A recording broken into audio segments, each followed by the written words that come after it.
dragging the bottom for oh so long, but I can't feel that power. What is going on, everybody? Welcome to the Don't Unfriend Me show. Hope everyone's doing well.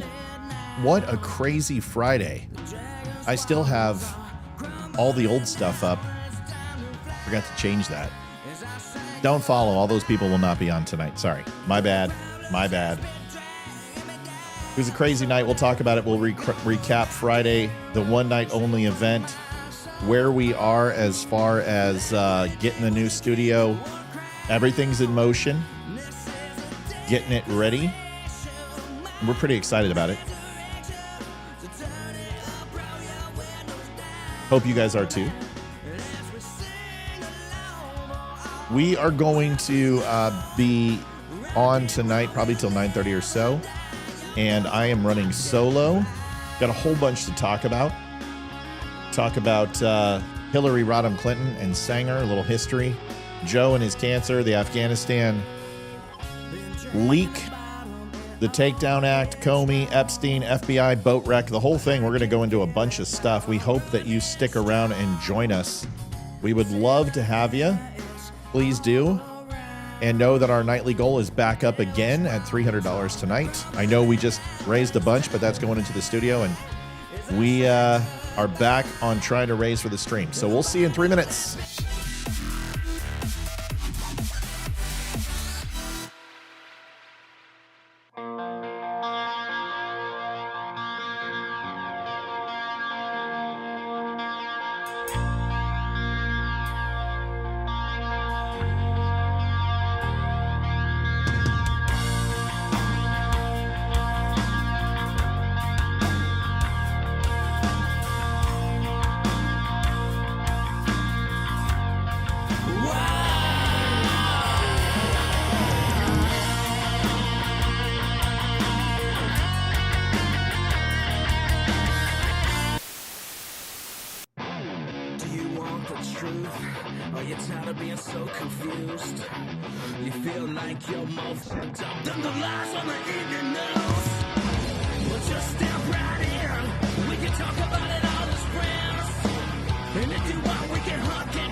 Hey, Matt, congratulations on your success, brother. And I really appreciate you giving, both sides, and just free speech, the opportunity to have a platform, dude.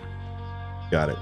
You got it. Thanks for everything you've done for this country, Eli. We'll talk next time. Tell Jen hello, and I'll have this ready in a couple of hours, and you can share it and take a look. Thank you, man. Thanks, brother. All right. Bye-bye.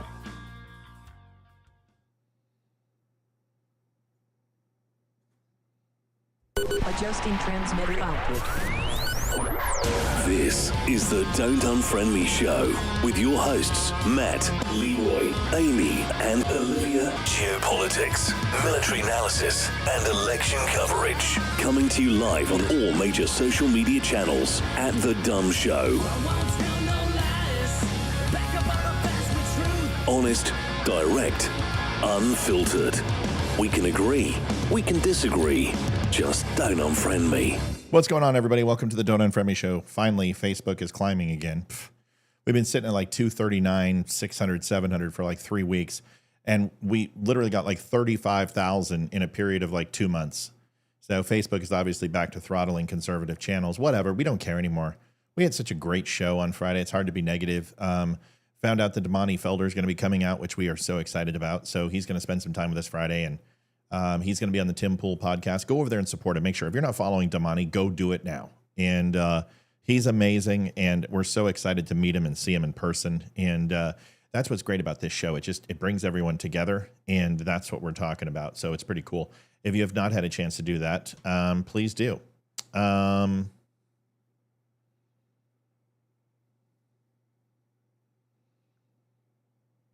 Oh, I see you guys are learning about YouTube. Sorry, I was just following the conversation. Hope everyone's doing well. We've got a busy show coming up, and I've got a whole bunch to talk about. First, I want to touch on Friday and what a spectacular event that was. I really can't put it into words. Having that many amazing people, and you know, we were kind of worried when we found out that Roseanne Barr wasn't going to be able to attend. And I was just like, oh gosh, because we knew that she wasn't feeling well. We knew that. But we just didn't know how bad. And Jason and I were pretty much like 50-50 at about 25 minutes out of showtime. And then kind of got the news that it wasn't going to happen. So everyone stood up. Tonto stood up. What was your favorite part? The phone lines are open. Call us 276-200-2105 up at the top right. Going to make sure that the phone lines are on tonight so we can chat and have a conversation. If you want to, anyone can call in. Doesn't matter. Just pick up the phone and dial in, and we would love to hear from you. We started to come up with the plans and the diagrams for the entire thing. So at first, I went on Amazon and Home Depot, and I started picking everything that we wanted, and started laying the plans out, and then I was like, well, I'm not going to hire a contractor. I'm going to do it all myself. And I felt really good about it. Then I talked to Amy, and Amy's like, no, don't do that. I have so many people in this industry that I know. And so she has somebody that she knows, and she trusts, and she thinks that will work. So we're going to give it a shot, and we'll see what happens. And we've got a plan. We've got a strategy. We've already started the process. Hayden was helping out and moving furniture and getting everything going. And a lot of people have asked about my miniatures and figurines and stuff, that these are from a past life, all in the cabinet there. And you guys can see how large this room is. And you'll get a really good idea here when I show you this video. And let you guys take a look here as soon as this exports.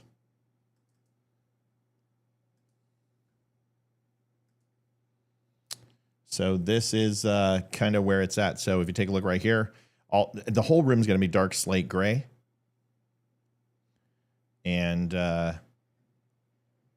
this is going to go across, and you're going to see that there is going to be a little line here, which is going to be a full piece of wood shelf that's going to kind of separate. And then below that line, you're going to have fake rock. It's not going to be, it might be real rock. We're trying to decide. And then above that, you're going to see it's going to be distressed, reclaimed wood, 48-inch pieces going across. That's going to fill that. And then you have the entryways, which are going to be double doors. And then the desk is going to be where this black chair is.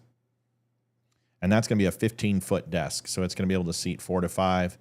And then on this backside wall over here, there's going to be 4 TVs. So we can lose the computers to the left and to the right of me and Olivia. And we'll have wireless keyboard and mouse that'll go in through and broadcast to the TVs. And the current room that what am I going to do for that I'm using for the show? That's a great question. What happens to that room? This becomes an office and a den. And the piano goes in here, and the big oversized chair, and it's just going to be an area of study that we're going to paint mahogany color, and put a couple lamps in here, and some bookshelves, and turn it into a study. So there it is. That's our start, and we're documenting the whole thing. We're going to make sure everyone has an understanding of what's going on. So there is the beginning of that. And we have decided, and we're going to kind of make this a surprise, but I don't like surprises.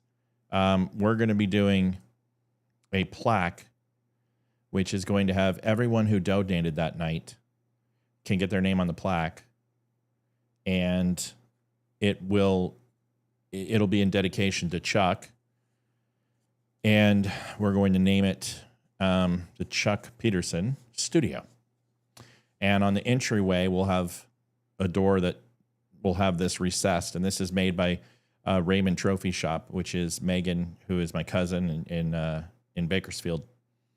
They're going to be making the plaque, and it will have, like I said, everyone who donated's name on it. It'll have the name of the hall and the date of the show on Friday, and as a way to say thank you for everyone involved. And I expect that to be kind of a place where people want a pilgrimage. If you want to come on over and take a look at it, you're available. I'm also, I'm working on the process of trying to see if we can get everybody who's donated in the last 4 years on there, and I think we'll have a very good chance. And trust me, I know who you are. If there's people who were not able to come in last night and make a donation, but have done religiously, we're going to work on that. We're going to do it the right way. If you've given a 1-off or 2-off over the years, probably I don't know if we can, but the people who have moved mountains for this show, we're definitely going to be taken care of. So I hope you appreciate that. Let's get this thing shared on Twitter. Let's get it out. We got a ton to do. And the last thing is that you'll notice that the lower thirds is a little bit different than previous.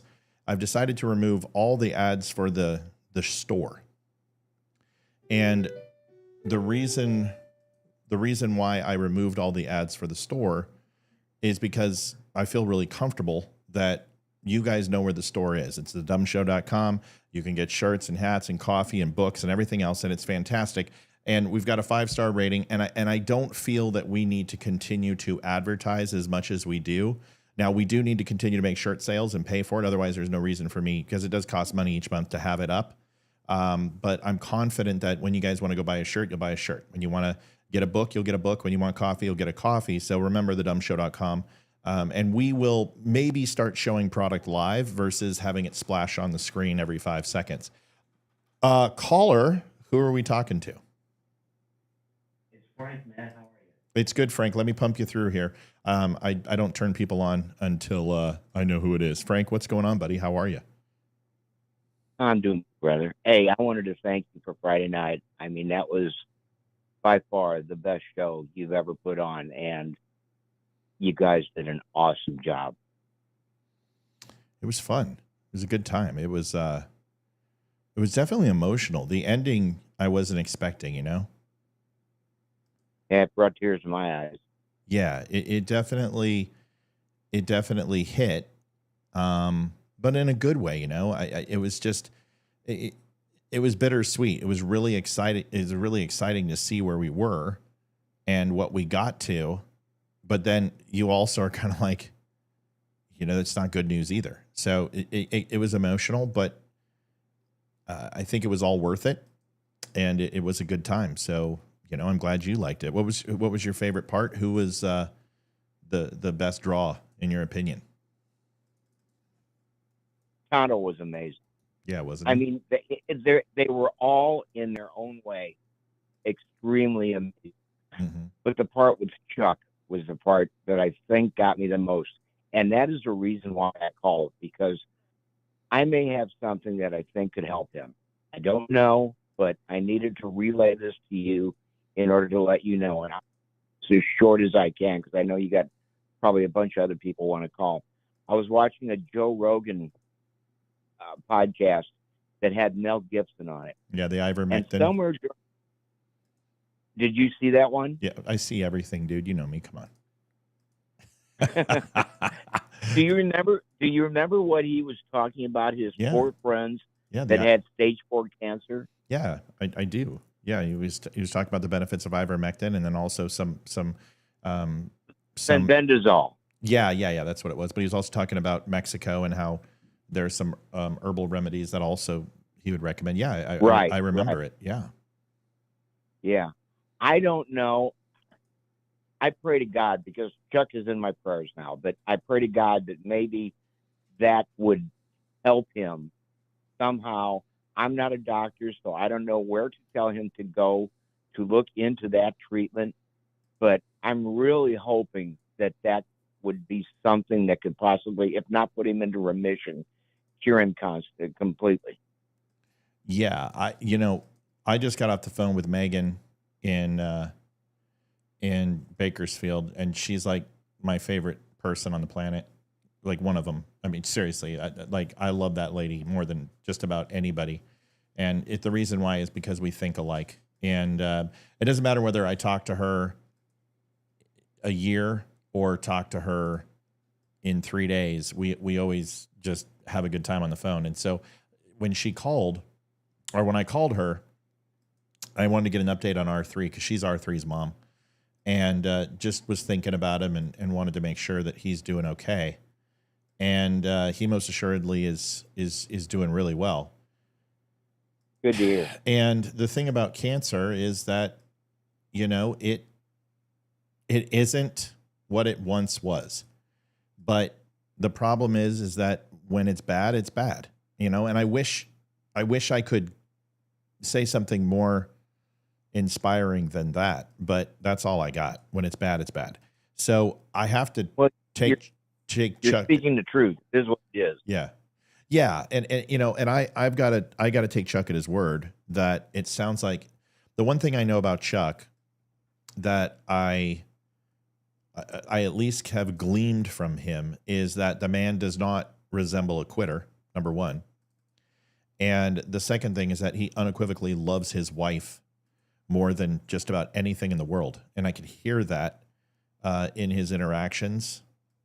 And I believe that if there was any chance, he'll find it and he'll do it.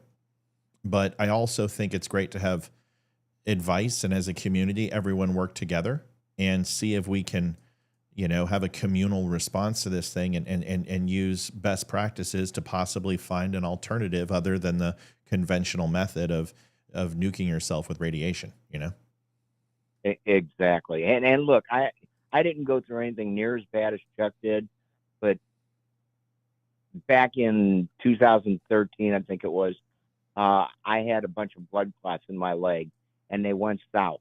Thank God they didn't go north, but they went south. It caused me to lose half of my right foot.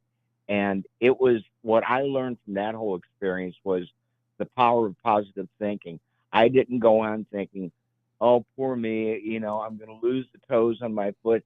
Screw that. I just went into the doctor. I said, and he was great. He was like, look, I'm going to do the best that I can for you. He said, I think I have a way to save most of your foot. And at worst case scenario, you may lose half your right leg. And I was just like, fine, do what you got to do. You're the doctor. I'm the patient. You just do what you have to do the best for me that you can. And they did. And they were awesome. I spent, all told, almost a month in the hospital and went through all kinds of crap. But, in the end, it turned out well because I kept that positive mindset. Chuck does not impress me as the kind of person that will not do that. No. He will keep a positive mindset, and that is the most important thing. Yeah. No, I agree with you. And like we're talking about, like he's not here. Thanks, Frank. He says, listen, here's what I want. My responsibility at this point is to fulfill the promise I made to Frank and the viewers of getting this set done, getting it functional, and expanding the show and making sure that we can host him to be out here and Kathleen to kind of experience and see the fruits of his labor. And that is what I'm going for. And I expect Chuck to fulfill his part of the bargain, which is to always try to extend and protect life with the basic survival instinct that we all are born and have. So I that's his job. My job's to do this. And anything else is gravy. That's the way I look at it. It's not Sadra, it's Sandra. And Sandra, I know your name. I am horrible at putting in tips, and I apologize. Thank you for getting us started at 565, and thank you for tipping tonight. Frank, what else you got before we move on, man? Would love to hear anything else about your thoughts on Friday or anything else. all I wanted to say was, after what you just said about what you're hoping to accomplish, there's no doubt in my mind you'll do it, because after Friday night, and I know you talked earlier in the week and in the month that you were apprehensive. You weren't quite sure whether or not you were going to hit it. But I think you got to a point where you just said, screw it, we're going to do this. And you did it.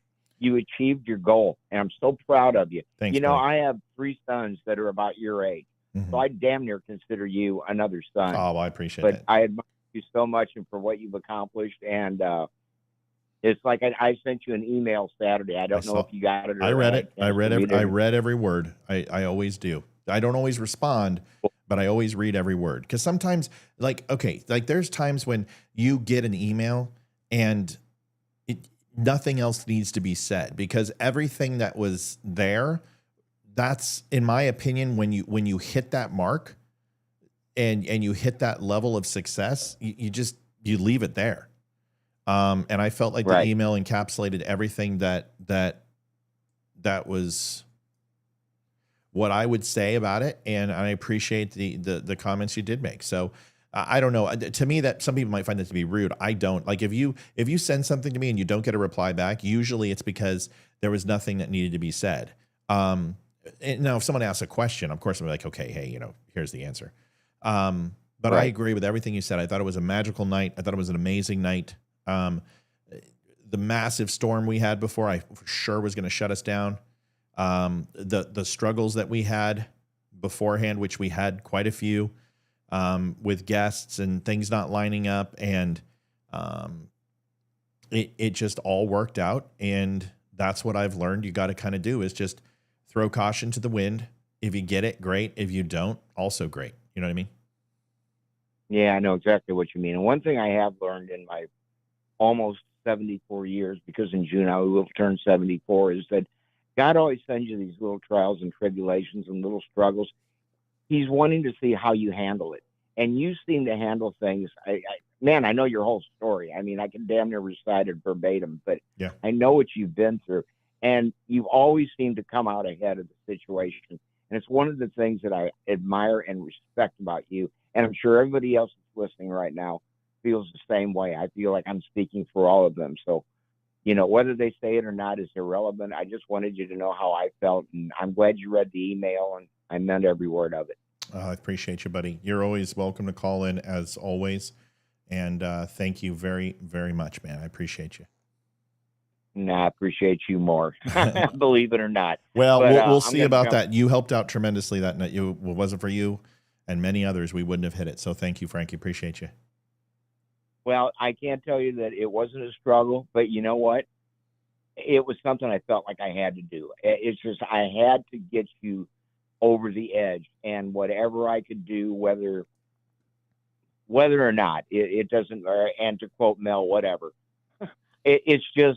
It's something I felt that you deserve because of how hard you work, and I try to be as much of a supporter as I can, and I'm glad that it helped push you over the edge. I'm sure had it not been for me, somebody else would have stepped up. Well, but yeah, it's easy to say that, but it comes down to this. Everyone stepped up. Everyone helped out in the way that they could. And that's what impressed me the most. There was one person who came in and did what they always do and just tries to steal attention. And even that didn't bother me. We have one person who always comes into the show and literally will be like, drops a bomb. Hey, look at me. Everyone pay attention to me and look, and let's distract from the moment. Even that didn't bother me on Friday. I just ignored it and moved on. And even though it's completely annoying and uncalled for, and I'm really tired of it, it didn't bother me on Friday. So I just felt that there was a higher purpose, and we found out what that purpose was when Chuck told us. And although I had a really bad feeling, I'm glad that we're okay.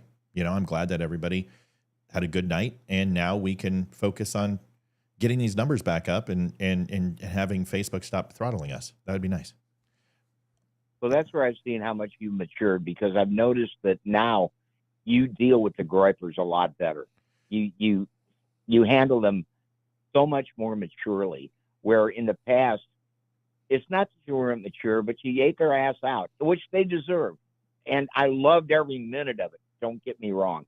I love it when you jump down and prove what idiots they are. Yeah. And I kind of miss that a little bit. But Well, so do I, but I don't maybe, need to do it in the way I was doing it. Like the one thing that was great about Damani, and I'm not going to reveal anything hidden baseball here. I'm just going to tell you Damani sent me his itinerary for flying in, and I got to read Tim Pool's requirements for being on the show. And I will just say, I'm not going to reveal what it is because that's not my business. I will just say that there are certain decorum responsibilities of the guest that I really appreciate about Tim, and finding that out, it makes me want to be a better person. It makes me want to not cuss as much, and I'm going to continue to work on it, not because I need to, but because I want to. And if it turns people off, then that's not what we're trying to do. You know what I mean? well, that's not the point, though. Words are words, and sometimes we have to express ourselves in those terms. And I get it. Hey, I worked construction for damn near 20 years. I can cuss with the best of them. But I appreciate where you're coming from, and I totally understand. And I think you do this from a point of respect more than, oh, I'm just not going to cuss anymore. I think you respect your audience. I do now. I do now. I didn't enough back in the day because I didn't know what I had. But when we opened it up to donations, it wasn't the money that did it. It's the fact that people believe in this product and what we do more than some aesthetic. They believe in the feeling. They believe that it's family, and it's genuine. And it's not like the thing that I love, Frank, is that we helped each other out long before people started helping the show out.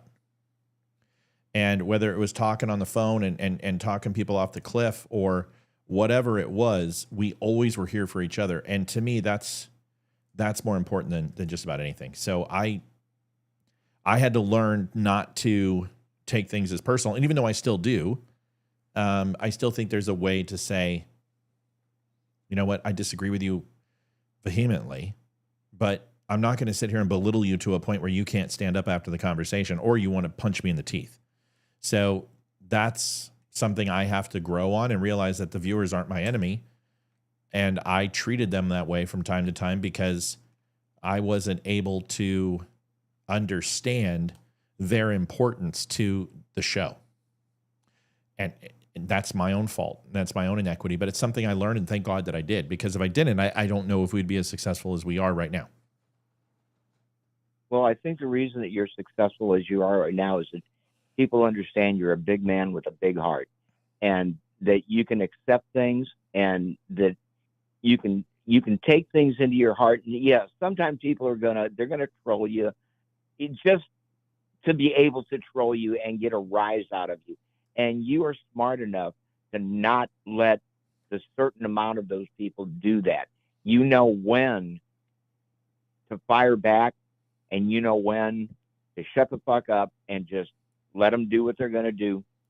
Pardon the language. That's okay. But, it is what it is. And I think that's why you're going to go so far. Man, I have such a good feeling about this show and how big it's going to get. I think at some point, somebody's going to pick you up. It better be somebody that can put up with your language. But somebody is going to pick you up, and they're going to go, this guy knows his stuff. He knows how to handle people. He knows how to handle the audience. He knows how to handle his guests that come on. This is the one thing that aggravates me about Alex Jones. The guy never knows when to shut up. He's a terrible interviewer. He needs to take a lesson from Joe Rogan and just shut the hell up, listen to what your guest has to say, instead of constantly trying to throw your 2 cents worth in. I love Alex. He's come up with some really great stuff, but that's the one thing that totally annoys me about that man is he does not know when to sit back and listen to his guests. 3 things about that. First, and then we got to go. Because if tonight's show is all talking with you guys, I'm cool with that. Like, I don't care. Like, I'm down with that because I think it would be awesome. But the 3 things, number 1 is my most exciting out of the box from the show, besides, the guests and everything else. Someone said, hey, I wish Laura Logan could have stayed longer. So do I, but I was not going to put her in that situation. She was distracted.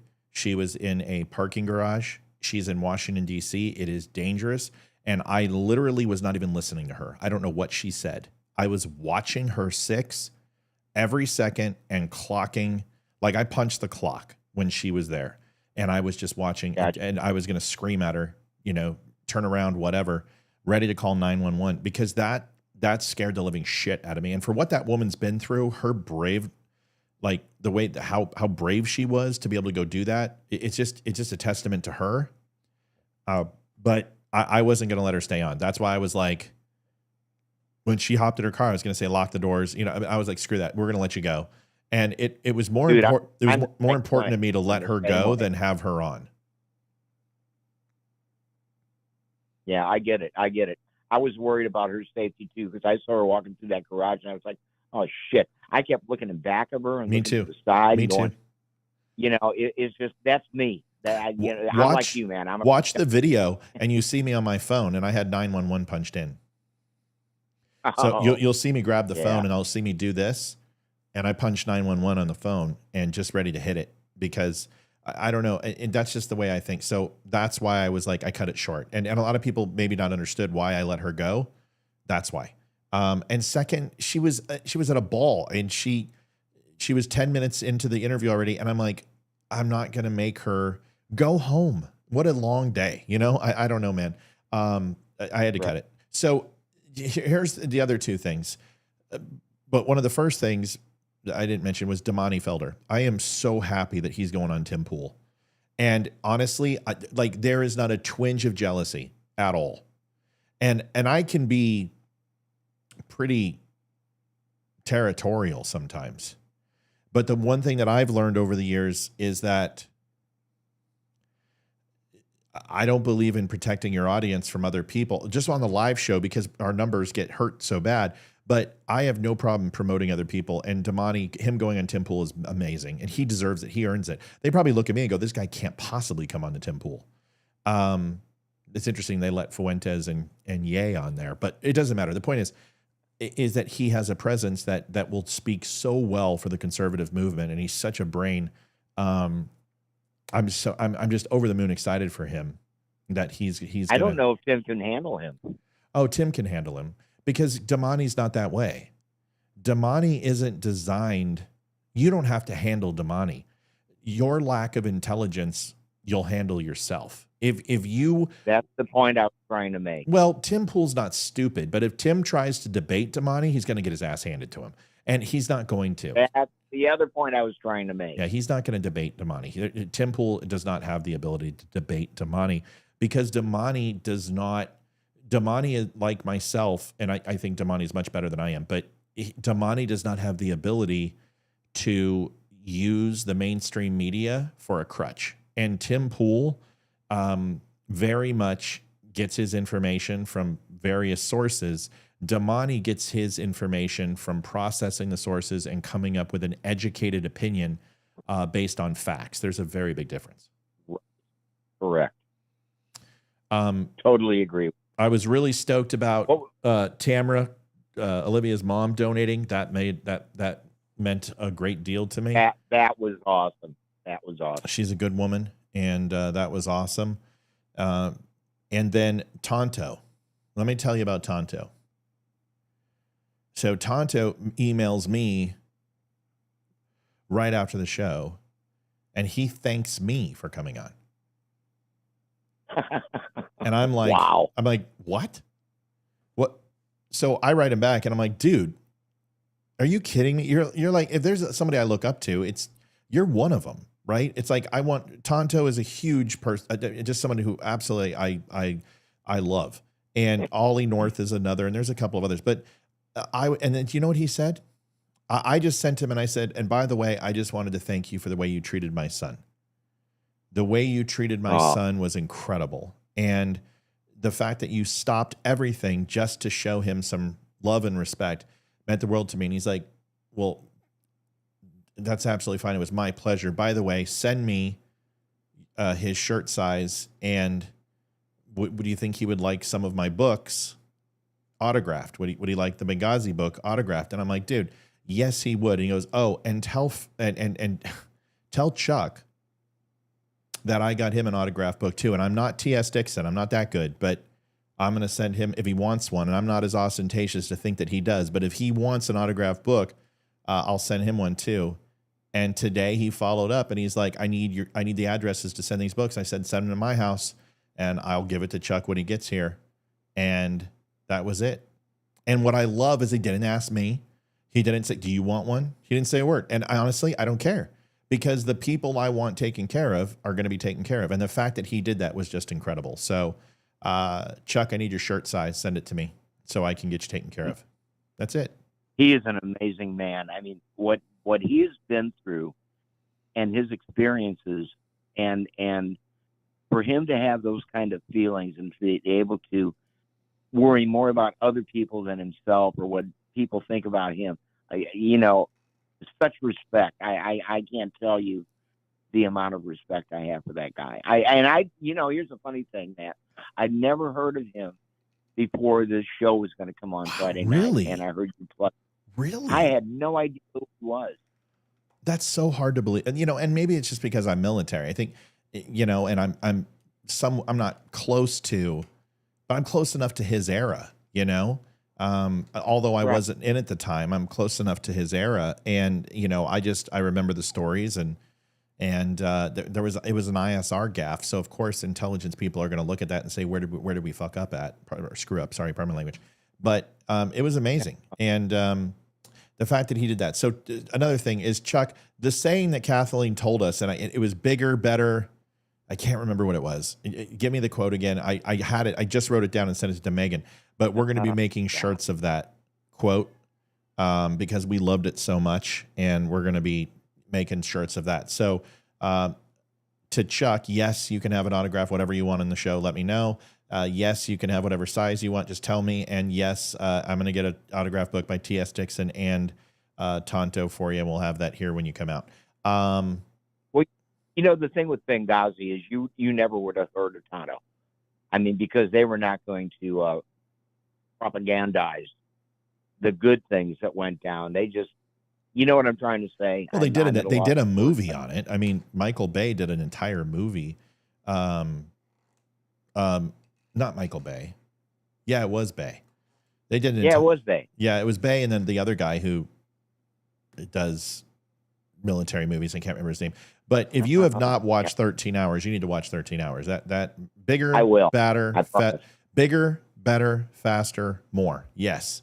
So that's going to be on the that's going to be on the plaque, and that's going to be on shirts. All right, Frank, I got to let you go. I got to kick you off. All right, bud. Love you, man. I love you too, buddy. Bye. Frank, folks, he's a good dude, and it's good to have him on. If you guys want to call in, more than welcome to call in. We can kind of get to the show now and cover some stuff. That's a very long intro, but I kind of feel like we got a little bit of hangover from Friday and wanted to recap whatever we missed. Nice to see we have quite a few on, but would love a little bit more on Twitter. So if we can continue to share, I would appreciate it. You guys know that President Trump's big, beautiful bill has passed on the House Budget Committee, and now it's going to go to the Oversight Committee. We'll see when it goes to the House floor. That's going to be the issue that I'm not sure. The way that these people are, I don't know if they will pass it. A lot of people are having some problems because the Social Security, no taxes on Social Security is actually not included. It's going to be a $4,000 deduction, and that works differently. It would be nice if it was a straight $4,000, but it really depends on which bracket you're in, whether you're in a 12 or a 22%. And if you're in a 22%, it's like an $832 savings. If it's 12%, it's like $415, $416 savings against your taxes, and that is not tax-free. That's disturbing.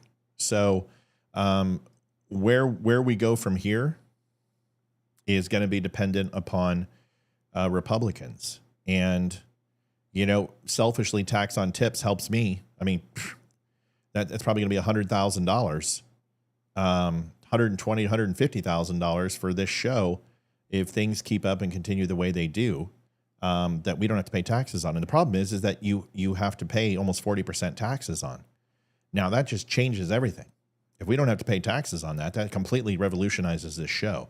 Olivia doesn't have to work anymore. We get to go full time. Olivia and I can do a morning show, and we're off. We can hire a couple interns, so that changes everything. So we're really hoping for that.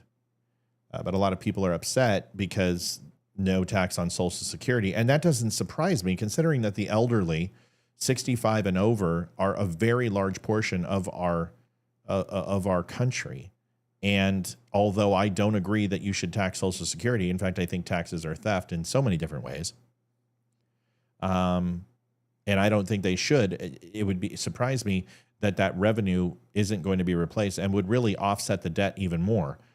Donald Trump needs to continue to do what he's doing. And you can come out and tell the people the truth and tell them and say, listen, we're getting tax on tips. We're doing this because it's going to have less of an impact on the overall revenue for the United States, but it's going to stimulate the economy. We are going to find a way to protect Social Security and find a way to alleviate those taxes. But there are so many other wasteful areas that we have not been able to touch yet. And until we do, we can't justify this. It's coming. Give me a year. Give me 2, whatever it takes. Ask your people, and they will probably be understanding. But if the Republicans don't pass this, it's a moot point. But it's an interesting thing when we talk about this, because I'm looking at the DNC right now. In fact, I'm not even looking at the Republicans, even though the Republicans are not codifying law like they should. And that's extremely unfortunate. It's very disturbing for me, because it's going to take us losing the House, and then all this is over. And the executive orders that Donald Trump put in, they're not going to do us any good unless we codify them into law. So it's time to get that started. And it's nice to see several podcasters and influencers saying the same thing now. And even though we are 16 months away from an election in 2026, it's about that time that campaigns are going to be starting, and they usually start 12 to 14 months. So it's time to get busy. Folks, be right back. We'll get started into the show. I need to put up a donation commercial because we're at 565 and got to keep that going. Even though we had an amazing night on Friday, I understand. Still got to hit it. Here we go. May 16th, 6 p.m. to 11 p.m. One night only. The Dumb Show is hosting a night built on something real. No filters. I'm not doing that anymore. The Dumb Show is built on real conversations, raw, unfiltered, and fearless. Big Tech didn't like that. Facebook pulled our funding, tried to shut us down. But for over a year, you, our incredible viewers, have kept us going. Your support, your donations, your time, it all matters. Most of you spend 10 plus hours a week with us. Compare that to Netflix, maybe 5 hours a month. We believe we're worth that time. And we hope you do too. But listen, we don't want giving to feel like a burden. We want it to feel good. So take a second to ensure you're in a good spot. If you're in a place to give, that will be amazing. If not, just liking and sharing helps more than you know. Visit thedumbshow.com/donate. Whether it's PayPal, Venmo, or mail, every bit helps to keep us going. Dumb Nation. We appreciate you more than words can say. Alfonso, you can watch it on all platforms forever, except for Facebook. Facebook now deletes all live videos after 30 days. This is what they do. So please do me a favor. If you have not had a chance, please go over and watch the Friday show. You won't be sorry. Also, the podcast is out, so you can watch part 1. Listen to part 1 and part 2. Part 1 is like 3 hours and 6 minutes. Part 2 is like 2 hours and 54 minutes. It's all available for you. So if you're not doing anything and you're looking for something to listen to on your way to work this week, that's what you probably want to do. You can find that on Spreaker, and we're on every single podcast platform known to man, including we're on iTunes, we're on iHeart, and everywhere else. So go listen. Google, podcasts, everything. Go listen. All right. So a video Bernie Sanders was on, and I'm going to show a couple videos, and leading back to the Democrats and how they continue to talk about Republicans are circumventing the democracy. And it's so frustrating. Bernie Sanders And the Democrat Party have no idea how to handle Donald Trump right now. They're doing everything they can. And surprisingly enough, they're on damage control for Joe Biden. And you got half of the Democratic Party, which is on damage control, who were associated with his administration. Then you have the other half who are crucifying him. I mean, they are literally throwing Biden to the wolves because they understand that they were part of the cover-up. They were the one that hid this. I mean, if you actually think about this, the diagnosis that we received on Joe Biden, they had to have known. And we're talking 120 days since he was in office. There is no way in hell that this monastatized that fast, that aggressively. If it did, you would be seeing an unbelievable weight loss. You would be seeing that he is unable to move and walk. And even though he struggled, he was way too limber for somebody who is having bone cancer go from prostate cancer to a stage 4 that quickly. It doesn't make much sense. And if that's the case, then they covered this up. And if they covered it up, there is a problem with that, because not only did they go ahead and steal the election from Joe Biden, but they've been doing this since 2008. Watch this, and I will show it to you real quick. Frank Wood, thank you so much. Donated $21.10. We appreciate it. Way to get us started, folks. Now we got a number on there. Let's keep it going. Here is the video with Bernie. The problem I think a lot of voters had is, like, they didn't even know if it was her. We didn't even know if Biden was president. We didn't even know if these were her talking points. And we felt that over the last 4 elections, Democrats, we felt that we didn't have a say on who could be president. We talk a lot about the Republicans being autocrats and oligarchs and taking over democracy, but from the Democrat perspective, and I'm a lifelong Democrat, I felt like the Democratic Party completely removed the democratic process from its constituents. And I think they need to have some accountability of that. No argument here. I donated for you. I mean, I wanted you to, like, 2016. I was like, this is going to happen. This guy's going to do it. And it felt like they stole it from me. And I'll be honest, it broke my heart when you supported them. Look, but you have, in the world that I live in, you got a choice. And I mean, a lot of people, including my wife, agree with you. But, you know, you're down to a choice. Is it going to be Hillary Clinton or is it going to be Donald Trump? Not a great choice. But it ended up being him anyway, so why don't we burn it down? Well, because it's easy to say burning it down means that children are not going to have, you know, food to eat, that the schools will deteriorate, people will not have health care. I got it. And I'm an elected official. I got to represent the people. That's fair. And I can't turn my back on. But then What a stupid comment. Let's burn it down.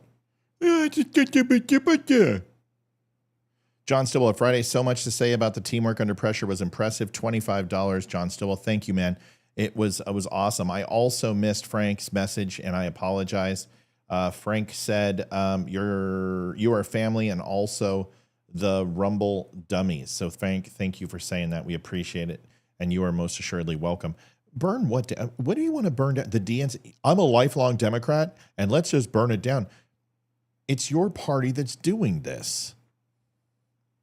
It's your party that is causing the problem. Now, we've got our own problems as Republicans. There's no doubt about it.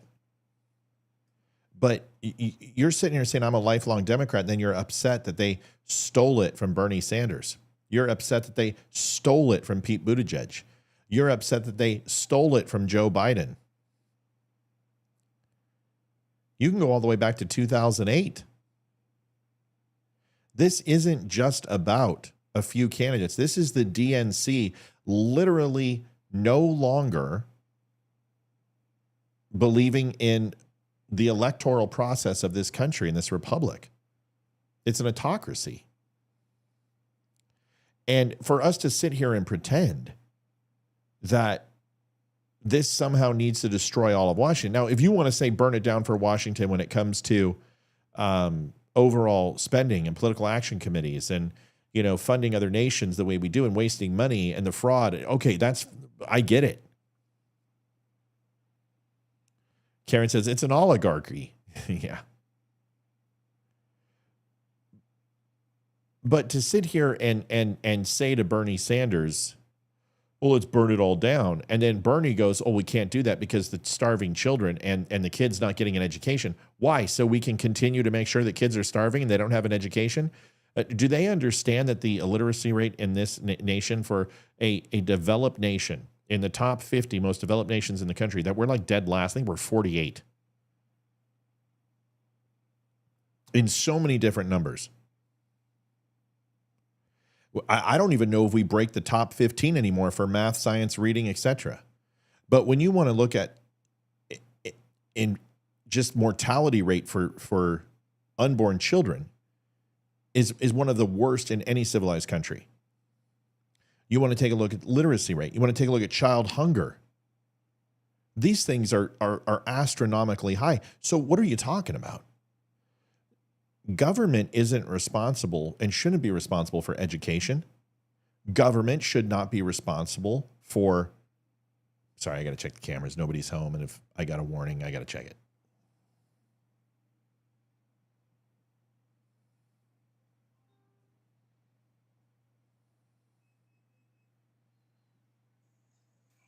Right.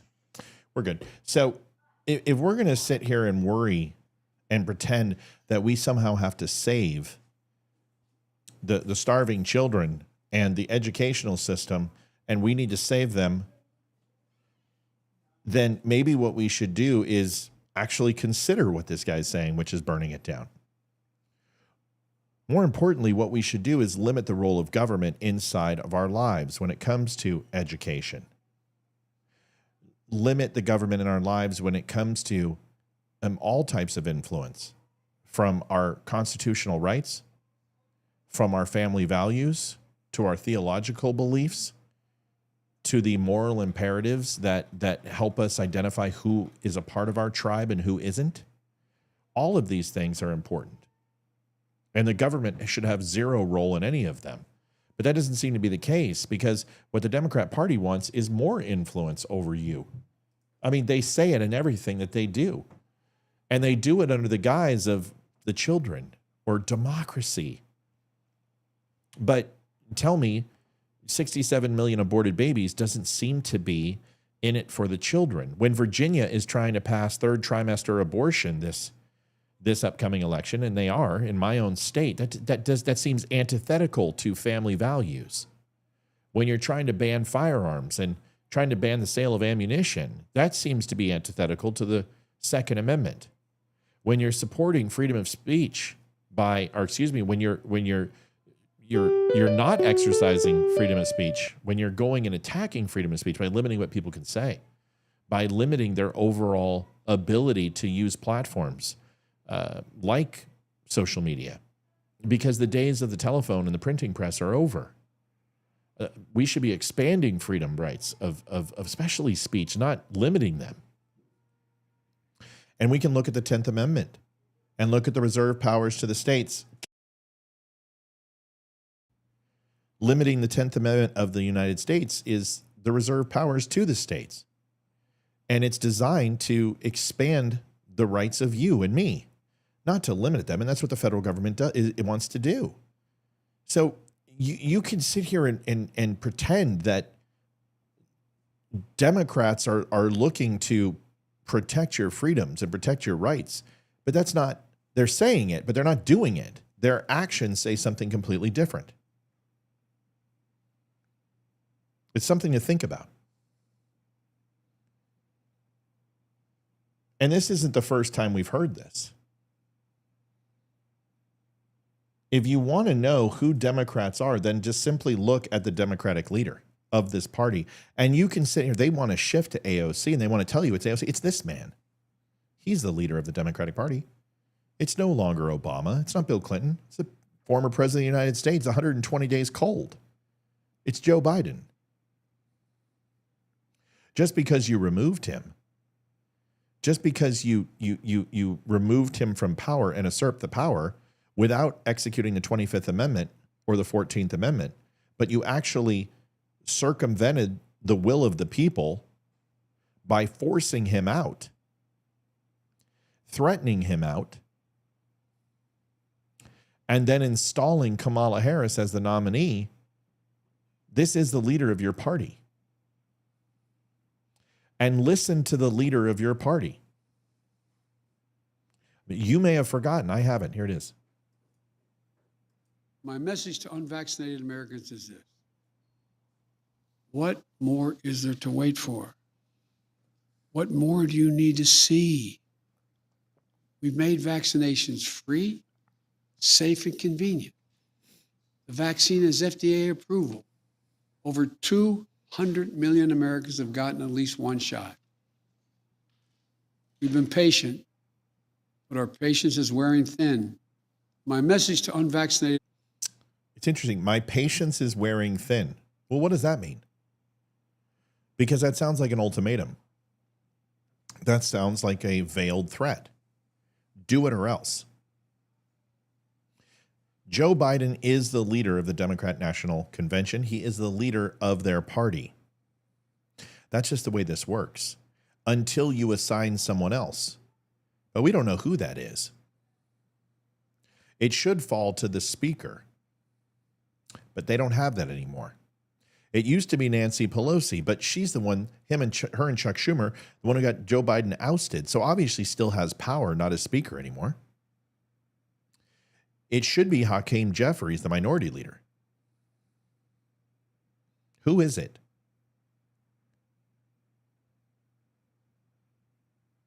Who leads the Democrat Party?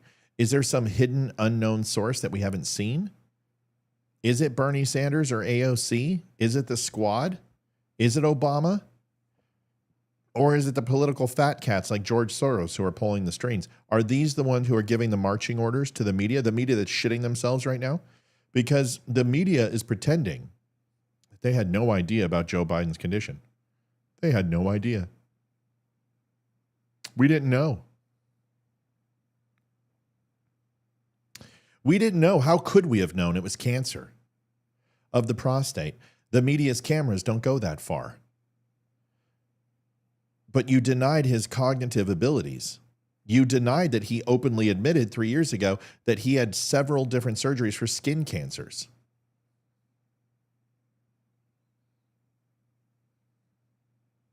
You saw him stumble and fall, and his gait, and he wasn't ambulatory, even though he's riding a bike, but then fell off that bike. You'd see him wander off and have aimless conversations that had no rhyme or reason. The evidence was there, and you said to us that we were putting out deep fakes. That's what you said. You said the videos of him stumbling and falling and him losing his speech were all deep fakes. That's what you said. This is the media, and you're trying to rewrite what you did. You're trying to tell us that you went left when you were going right. You tried to tell us what up is up and down is down, but do the opposite. You tried to tell us black is white and white is black.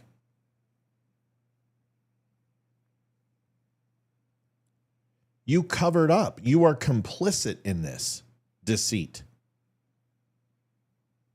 And now they're falling over themselves. Van Jones and Tapper and Axelrod, the people who told you that Joe Biden was the most intelligent, energetic, youthful president we've ever seen. He was the oldest president in U.S. history. He was a career politician for 47 years. He was a plagiarist.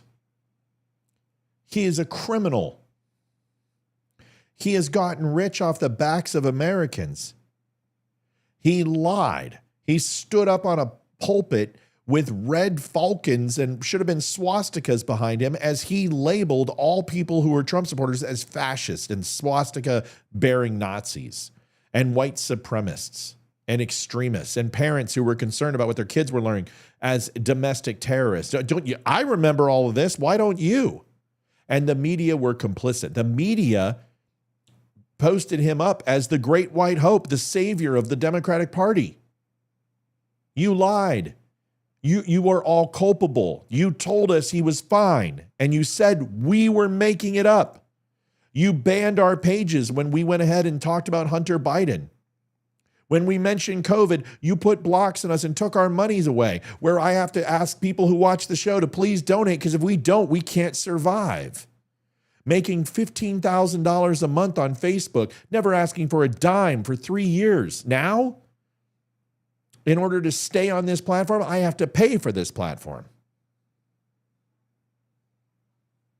It didn't matter what we said.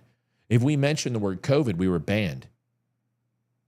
If we mentioned anything about Joe Biden, we were banned when it came to Hunter, when it came to the illicit practices of Burisma.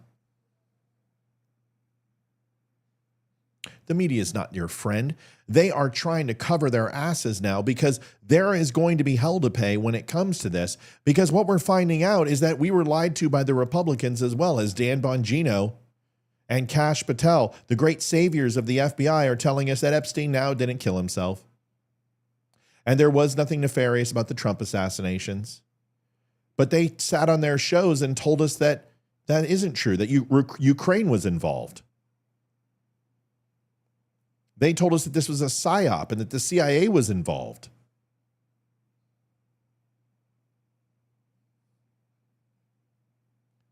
You told us Afghanistan was a cover-up and General Miley was a traitor. You told us that there are massive child sex trafficking rings that were run by Democrats. Where is the Batman? Could it possibly be that the people that we've listened to have been lying to us on both sides?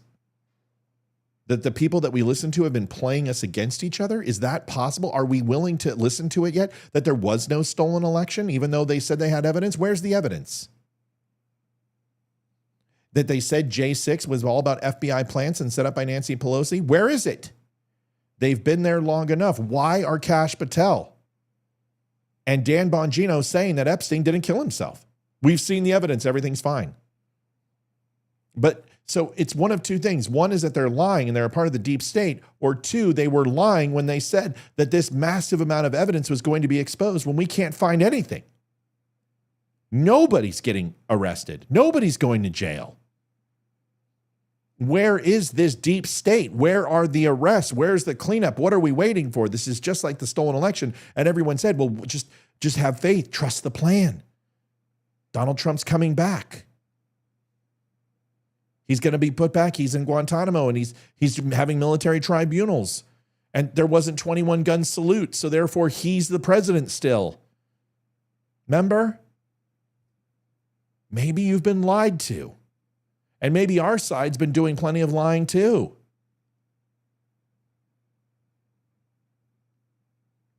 Just maybe. Is this popular? Is this going to make you feel good? No. Are you going to love the show after this? No, because it's more truth. And you know what? That bothers people sometimes. Matt, stop it. Don't go after conservatives. I'm not going after conservatives. I'm going after liars. I'm going after grifters. I'm going after people who make 1,000 predictions and are wrong about 90% of them, and then they celebrate the 10. It's like Nostradamus. It is a snake oil way of doing business. This is what they do. This is what Nostradamus did. This is what Rasputin did. Make 1,000 bold predictions, and when 50 of them come true, rest on their laurels that they're 0.05% correct. But either there is a deep state or there's not. Either there is corruption or there's not. Either there was a stolen election or there's not. Either there's FBI informants in J6 or there's not. Whether the pipe bomber is real or they're not. They're sex trafficking our children or they're not. Which one is it? Because with videos like this, we're being told something different. And I want to know why. Because I'm sorry, I have been screaming this from the rooftops and saying there's no evidence to this. Why are we believing this shit? Pardon my French. You know what, Maria? Kash is not kidding. We've been personally briefed extensively on every single detail, nugget, tendril of this case. One is actively in court right now, so out of respect for the case, it's probably more appropriate that I stay quiet on that. However, I'm not going to tell people what they want to hear. I'm going to tell you the truth, and whether you like it or not is up to you.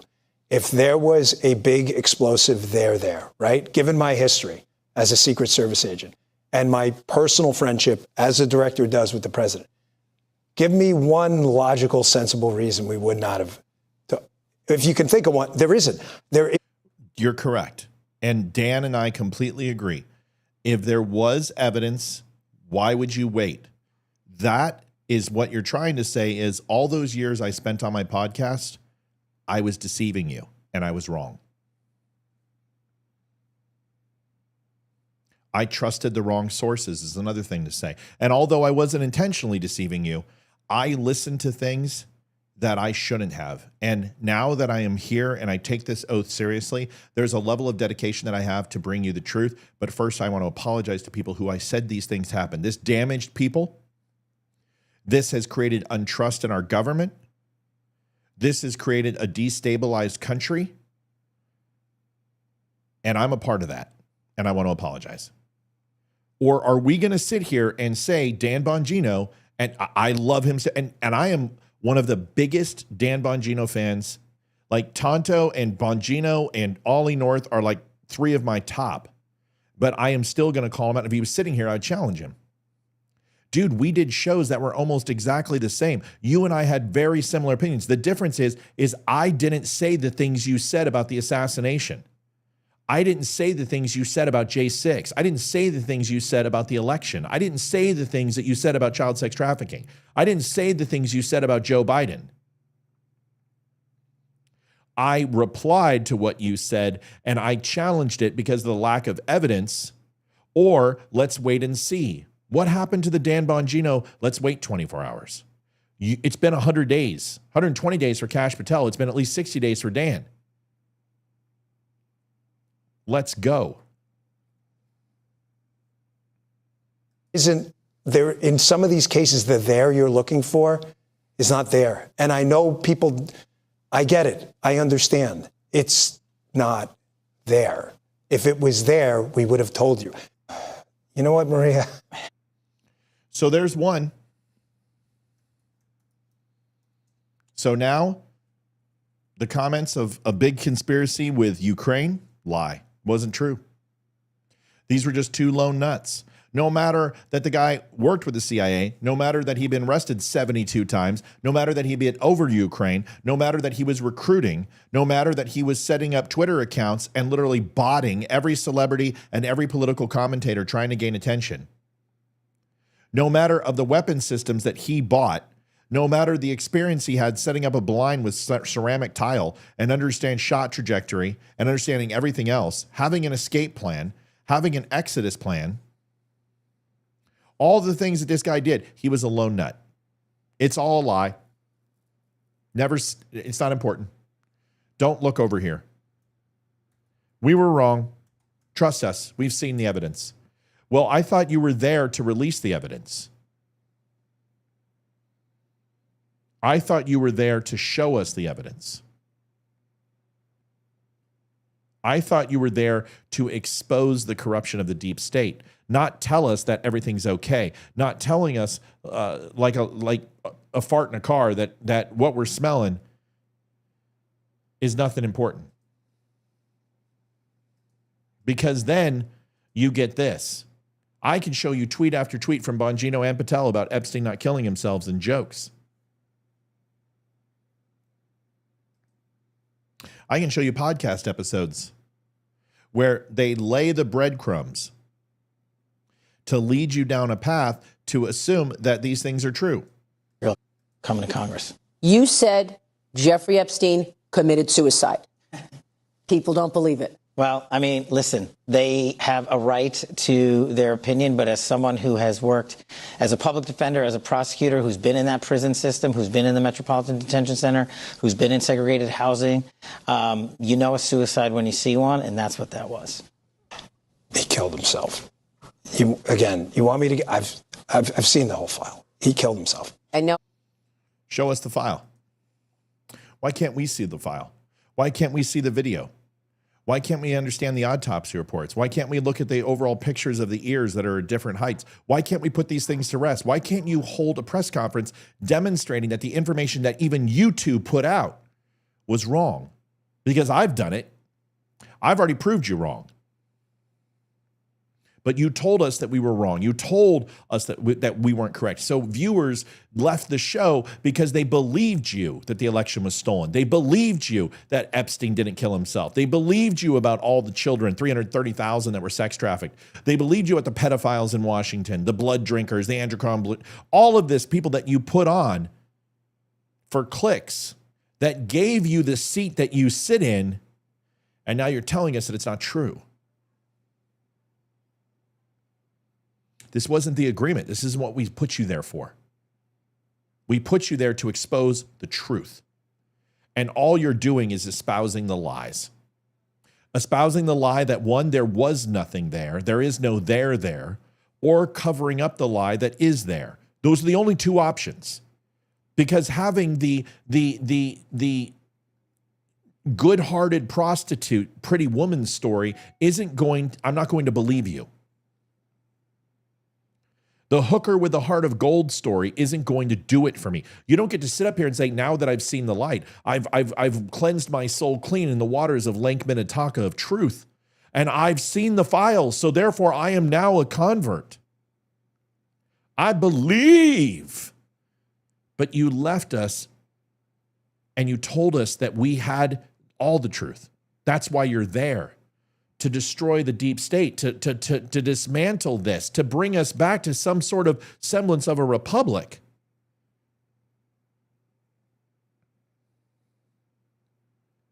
And yes, I am being purposely obtuse. New job and getting home late, but didn't forget you. Thank you, Miss Robinson. You're the best. Did you see Friday? I didn't see you Friday. I am being purposely obtuse. I know the answer.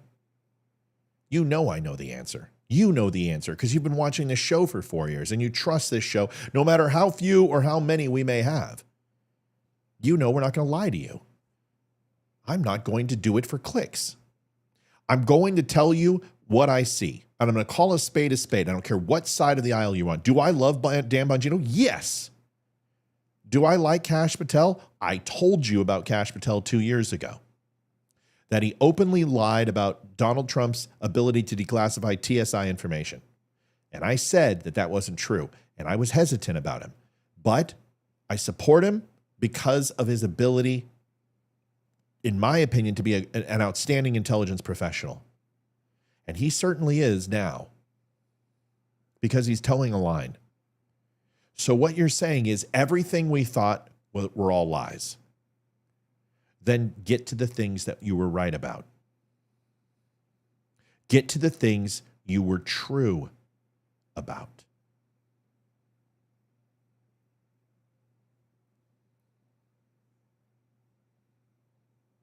Gloria Ann Bergman says, I thought the autopsy report, there we go. Start questioning people. I thought the autopsy report said that the bone was crushed by another person, possibly by strangulation. It's a good question. It's a good question. You should ask it, ma'am. And ask it of the people who you follow, not just the liberals. The liberals expose themselves every day. The conservatives are acting like wolves in sheep's clothing too. And they are playing on us. There are platformers out there who are selling lies about Israel and Jews, and they are absolutely selling the anti-Zionist movement. And there are other ones who are selling the Zionist movement. And then you have the other people who are in between, in the middle. This is now the conservative legacy media. These are the podcasts. You have the people who dangle, flirting with Russia, pushing against Israel. People like Tucker Carlson. Then you've got the other side who are absolutely anti-Jew, whether it be the Hodge twins or Candace Owens and Nick Fuentes. And I'm certainly not questioning how they're doing their jobs. They are podcasters. They can do whatever they want. They can say whatever they want. I'm just calling a spade a spade. And then you have the other ones who are absolutely pro-Israel.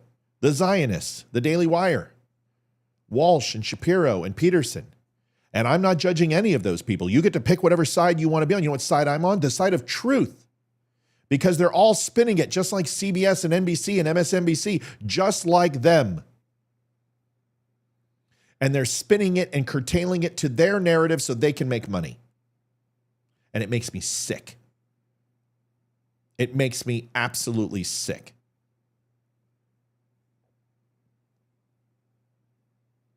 How we know for a fact that Democrats lie to us. We know the Democrat media lies to us. We know that conservatives lie to us. Everyone agrees on that. Anyone who's watching the show agrees on all three of those things. Then why are you surprised that the media on the right and now the podcasters and social media influencers are lying to you as well? Not all of them. Ryan Samuels isn't lying to you. Damani Felder isn't lying to you. Tonto's not lying to you. Sean Ryan's not lying to you. Jocko Willink isn't lying to you. I'm not lying to you.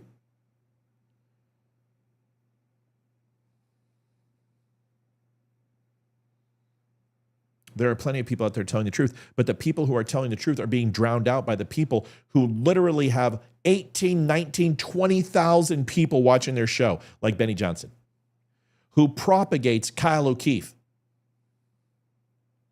Is it Kyle? Doesn't matter. O'Keefe. And he literally lies for him. He peddles for him. And he lies to you, and people shower him with money. And I'm sitting here going $300 just so we can pay the internet. And he's like $40,000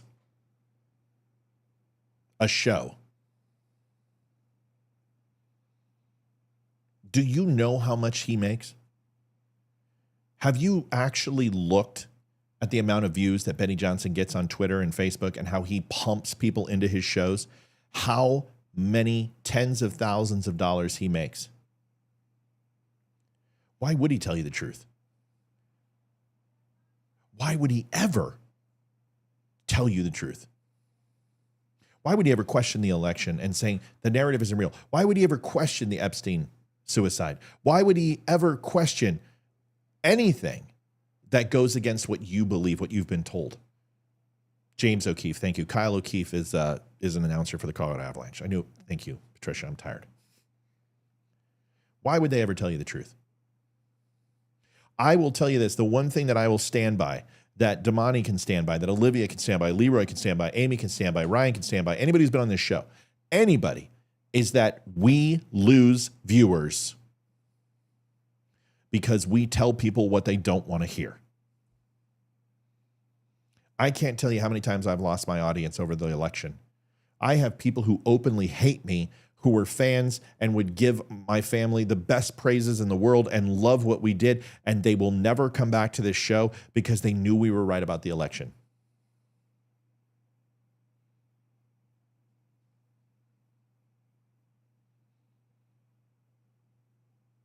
You have a responsibility of what you take into your home. You have a responsibility what you take into your hand. You have a responsibility what you take into your heart. Am I telling you not to listen to these people? No. I'm telling you to start asking questions. I'm telling you to start pushing back.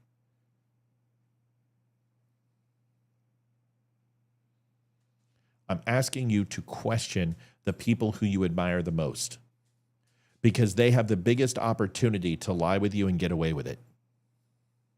Now, am I mad at Dan Bongino? No, I think Dan Bongino was a podcaster who had a really good mind and a lot of connections and listened to some really nuts people because there was never going to be any accountability.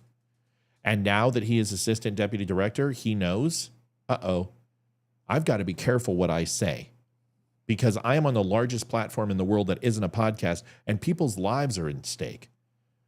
And I have to toe the line. It's something to think about, but it should upset you. And not just Republicans, not just conservative voices, because this goes on the other side too. Of course it goes on the other side, because that's where most of it's at. Because then you have people like this who are trying to protect their jobs. 3 minutes. Axelrod, Van Jones, and Tapper try to put the proverbial caca back into the horse or put the toothpaste back in the tube as they lied to you about Joe Biden. Here it is. You were on the record in 2022 voicing concerns about Biden's age and ability. Whom do you blame for the decision of him to run for re-election and the decision to hide his declining abilities as much as they were able to? Well, look, at the at the top end, you have to blame him because he made the decision. But he was, and your book reflects this in many different ways, he was shielded by a coterie of advisors and his family. They were in this confirmation bubble. Folks, if you are in tornado warnings, get the hell off this show. I want you to turn it off and get underground or get to a place that has shelter.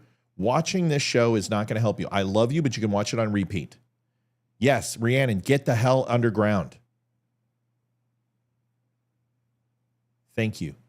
Please get safe, people. And they shielded. There's nothing in your cup, Jake Tapper.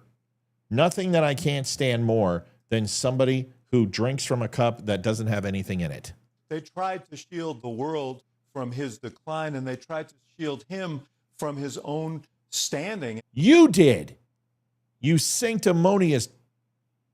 You did, Axelrod. You stood up there every single day when Joe Biden didn't announce and said that he was able-bodied, that he was fit, that he had a spring in his step. You said that. You're one of the people that would go on CNN and MSNBC and tout this BS and lie for him because Obama told you to. You're a liar. You're just as bad as Van Jones. All of you did this. You're all complicit. You're trying to rewrite just like the election results and all the poll results. Oh, yeah, I wasn't wrong. The numbers were wrong. What do you mean Joe Biden did this? You're the one that carried water for him. If you were the media, if you were the fourth estate, he wouldn't have gotten away with this because you would have actually looked at where his PSA test is.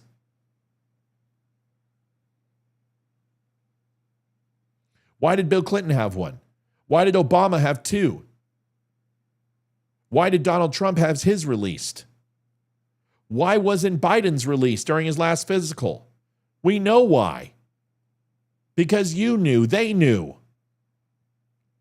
Everyone knew.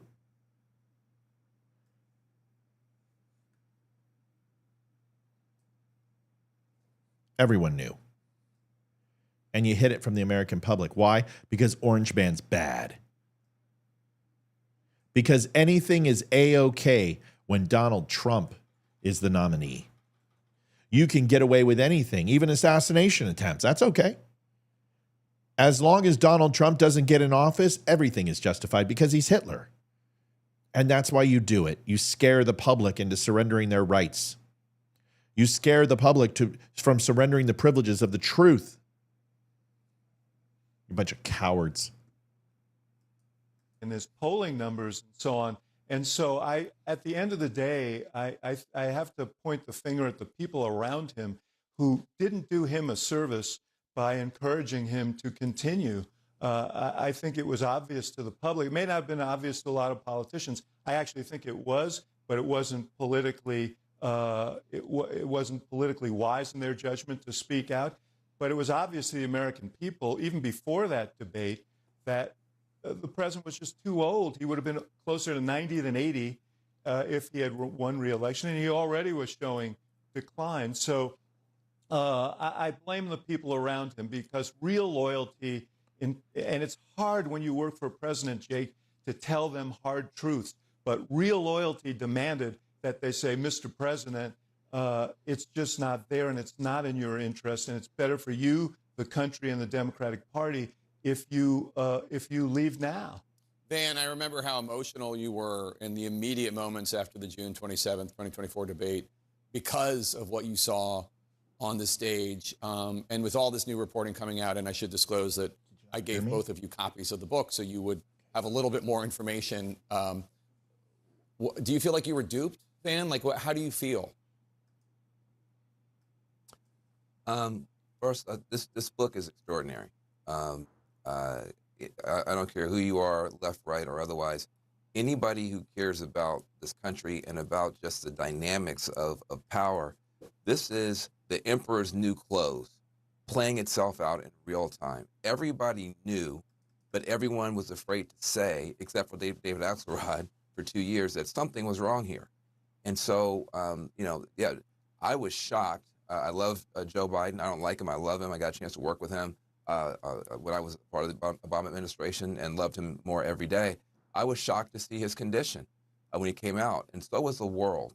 And that wasn't the first time he was in that condition. The book makes it very, very clear. There are people who knew and said nothing. And that is a crime against this republic. And I think the Democrats are going to pay for a long time. Part of what is now being revealed to be a massive cover-up. How convenient. How convenient that David Axelrod can flirt with questions.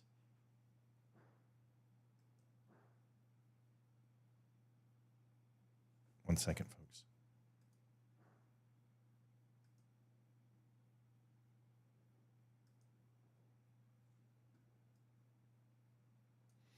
That David Axelrod can flirt with questions, but sit there and still endorse him. Because Axelrod still told us that Joe Biden was a good man.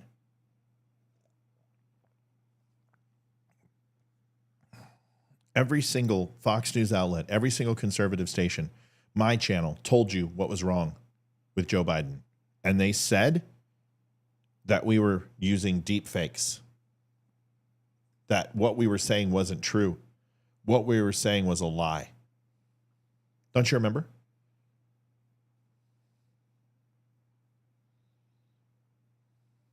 You were on.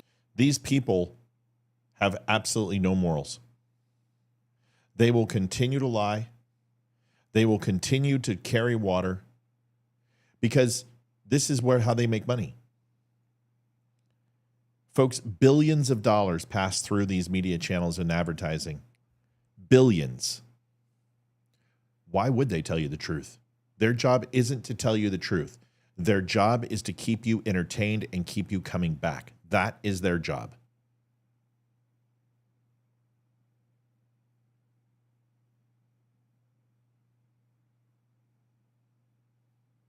That's their job. Why do you think when you're watching Fox News and it goes to commercial and just say you want to flip to CNN, say it's election night, and you're like, well, any coverage is better than this. Any coverage is better than watching a commercial. So you flip over to CNN or MSNBC, right? Maybe Newsmax. How come they're on commercial too? Do you think that's a coincidence? Do you think it's a coincidence? Just do it right now when you're watching Fox News. Next commercial, flip it to CNN. Watch. It won't be on. It'll be on commercial. Why? Because they sync their commercials. And it's a speakeasy kind of thing that both of them do because they don't want to lose market share. So when Fox goes on a commercial, why do you think we have to do it at 2 minutes? We have to go ahead and we must get off air right now. And then they cut it off when people are talking. I got to go, folks. Oops, and it cuts off and it's Sean Hannity and there's a commercial. Why? Because they have to sync with the other channels. This is what they do. So you stay on and you stay glued.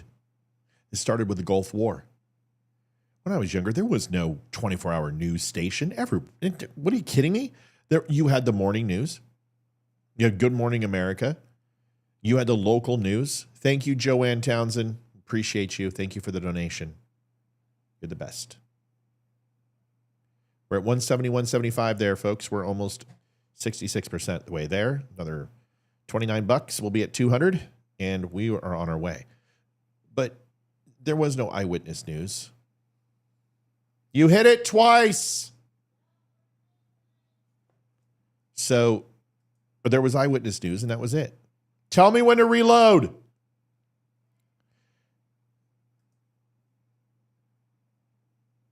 Sorry, folks. We have an error. Now? Okay, it's fixed. So you had your Good Morning America, 700 Club, and I got it. Local news, no big deal. Then you would have eyewitness news. You would have your 7 o'clock news, and then you were into late night shows, Wheel of Fortune, Jeopardy, watching the local sitcom, maybe the Cosby Show. That went on till about 9 o'clock, 10 o'clock, and then sports and news came on, and then we're done for the night, and then you were watching Johnny Carson. There was no 24-hour news segments. But they learned that with the Gulf War and then 9/11 to run 24-hour news stations. And they sold commercials at a rapid clip.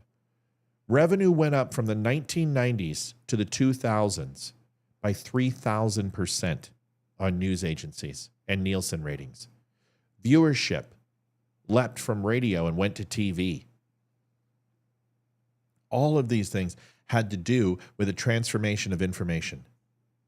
Now, internet is where the money's at, and it's all about pushing clicks. It's also about pushing advertising. Companies have shifted from spending 5-10% of their social media budget now to 50, 60, 70%, replacing radio and TV with social media. Wouldn't it make sense that if they lied to you in the 90s and 2000s in the newspapers and the TVs and the radio, that now that they're on social media, they would lie to you as well? Do we all of a sudden believe that there's some intrinsic value with internet that makes people pure and honest? Or are they still lying to us like they've always lied to us? And not just the people who we don't listen to, but the people we listen to.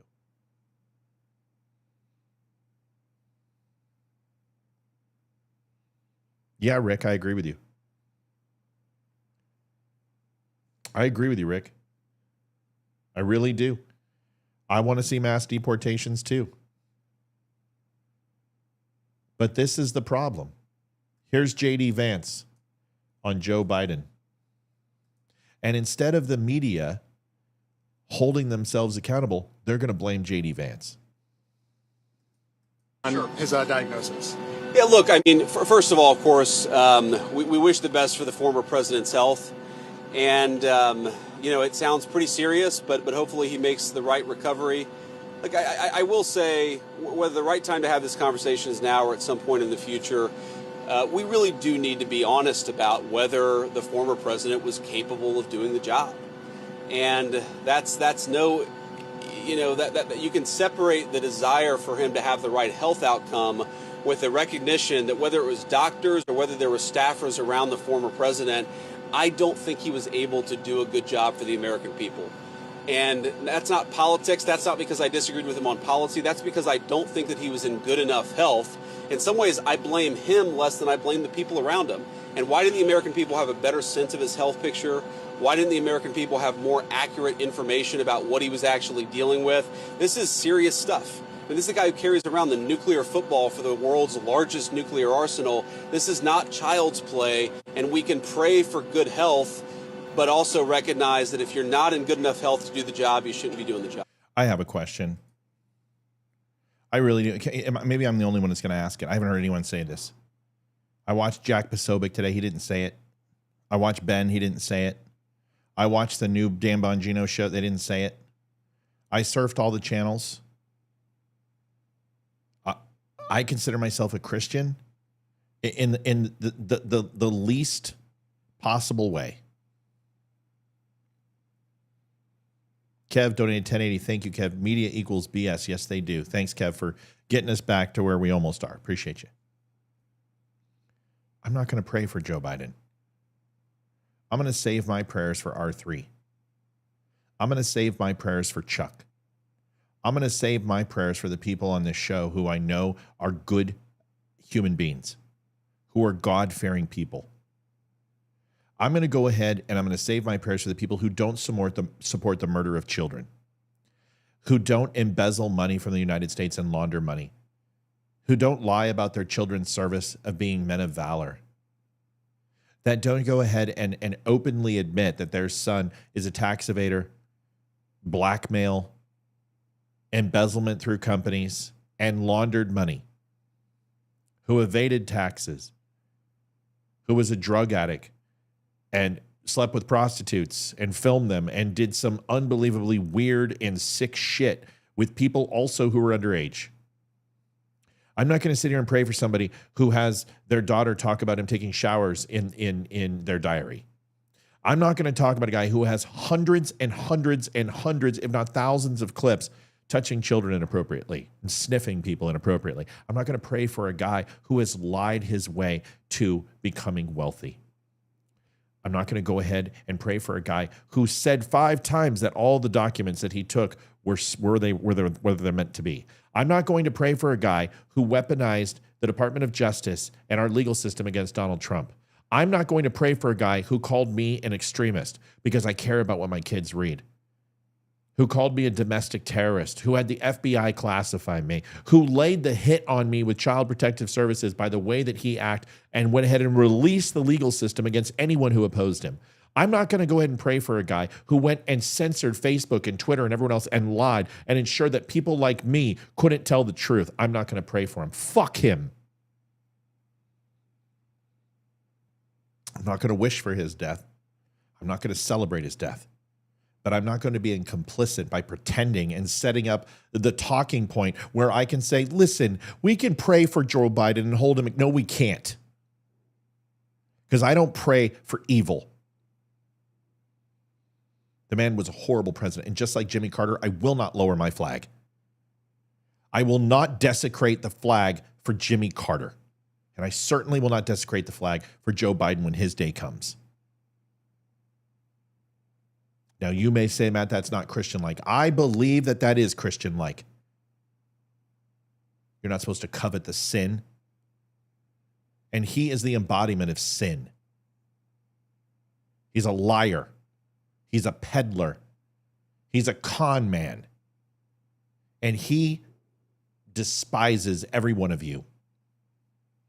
He even despises the people in his own party because he's a lifelong racist. He's a lifelong homophobic. He's Islamophobic. And he also betrayed the Jews, who he said he loved and cared for. I don't give a fuck what the scripture says, Elizabeth. I don't care.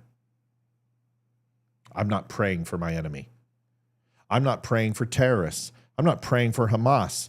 I'm not praying for pedophiles who rape children. I'm not praying for people who come over across the border and victimize people in my country. I'm not praying for any of those people. I don't care what scripture says. I'm just not going to do it. So you can quote scripture to me all you want. I don't give a fuck. I'm not praying for my enemy. I'm not going to pray for their condemnation either. I am simply going to do what I know I can do, which is pray for the people and love the people who deserve it. I just don't care.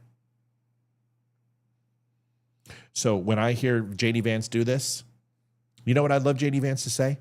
Listen, the Christian in me doesn't want anyone harmed, and I'm not going to pray for that. But I'm not going to pray for Joe Biden. Joe Biden should pray for his own soul. Joe Biden needs to pray for himself. And what I will do is I will pray that he finds guidance. I will pray that he finds God. I pray that he finds a way to absolve his sins before he has to meet his maker. But praying for him, unfortunately, that's not my responsibility now. That's Joe's. I don't want him in pain. I don't want him to live a long life in pain. I don't want that for him at all. I'm not an evil person. I want him to remain comfortable and to be held accountable for his actions, whether he is old and depraved and decrepit or not. And that's not going to happen. And because that's not going to happen, I am not going to pray for him. I'm sorry. That's it.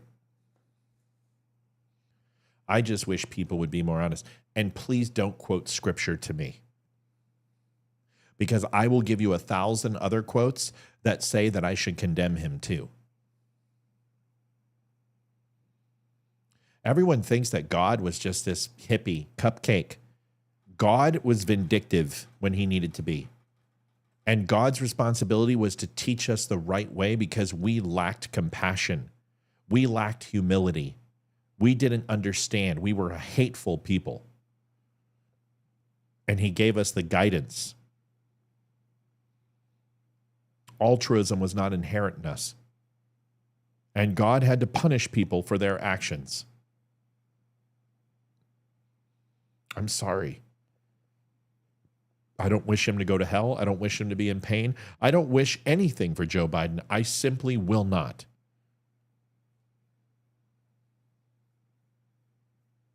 And I just gave you all the reasons why. No, Elizabeth, I don't think so. Not tonight.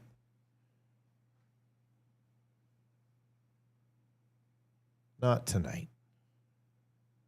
I just can't hear a sermon tonight. I understand the word. I understand it very well. And I am certainly not wishing for the harm of my enemies. I'm just not going to pray for them. I'm sorry. I'm not going to do it. I think that's the dumbest thing. I pray for my enemies so they come and kill me. I pray for my enemies so they clack off a vest. I pray for my enemies so they can do more harm and damage on the lecture circuit and espouse more lies by being full health and saying, God saved me, and here's why you need to listen to me because I'm a Democrat. No, I'm sorry. I just don't agree. And if God wants to hold me accountable for that I did not pray for my enemies, I understand. And I'm willing to take that responsibility as a man. But what I'm not going to do is lie. God doesn't want me to lie, right? You think J.D. Vance really gives a shit about Joe Biden? Do any of you? Are you praying for Joe Biden right now? Or are you praying for the people who you know need God's grace and will take it?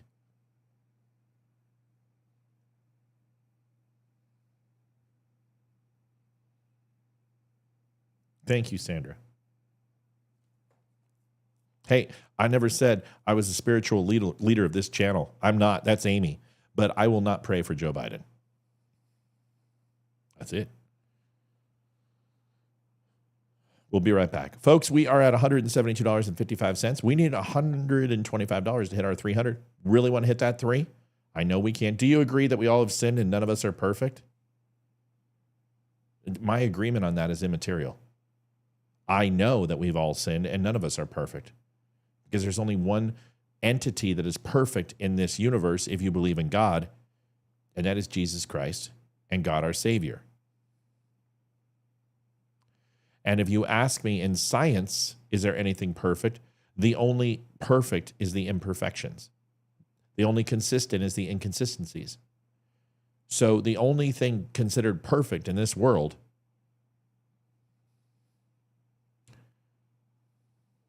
is Megyn Kelly and God. So me agreeing with that has nothing to do with the conversation.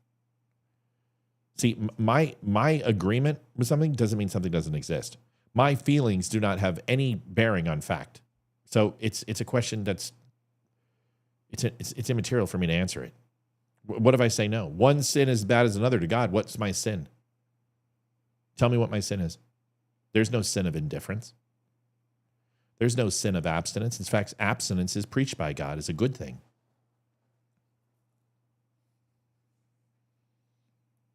Abstinence is a good thing. What I take into my hand, I take into my heart. Reservations are good. I don't want to be a glutton. So should I eat until I create my own demise? No. Moderation is important. I shouldn't lie. So I should sit here and pray for Joe Biden when I don't mean it? Matt, if you pray, as you just said, for him to find God, I don't pray for him to find God. He needs to find God. And if I were to pray, I would pray for him to find God, but I'm not praying for Joe Biden. His family can pray for him. Why would I pray for something that I don't mean? Joseph, you can call in, sure. If we have sinned, then we are sinners. Wow, Elizabeth, that's really deep. Yes, I know, I'm aware. What is your point? You want me to sin more by lying?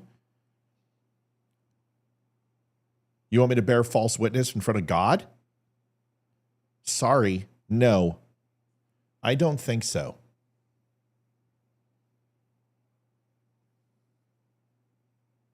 Joseph, you can call in like 50 times, dude. Call in. Yes. 212-200-2105. Call in. I'm waiting.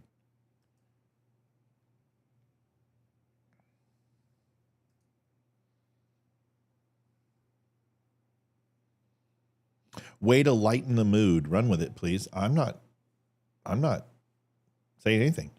Listen, folks, show me in the Bible where it says you have to pray for people, otherwise you're committing a sin. Shirley, thank you for liking the show. Sandra, 50, thanks for all you do. Thank you, Sandra, for helping us. We're very, very close, $75 away. Joseph, call in for the love of God, man. Come on, let's go.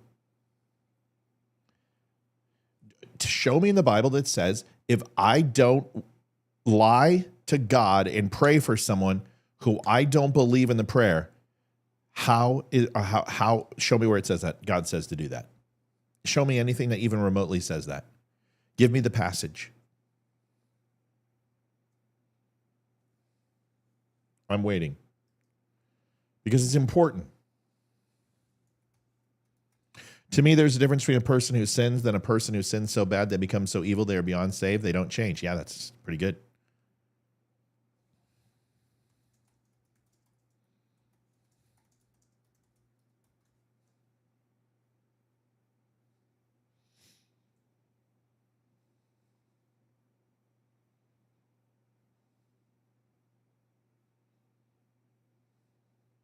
See, let me drop a little bit on you.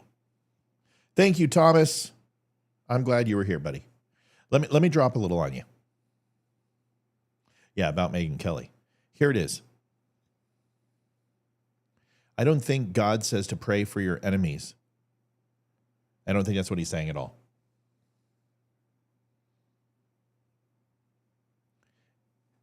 It says love your enemies and pray for those that prosecute you. That was Matthew, right?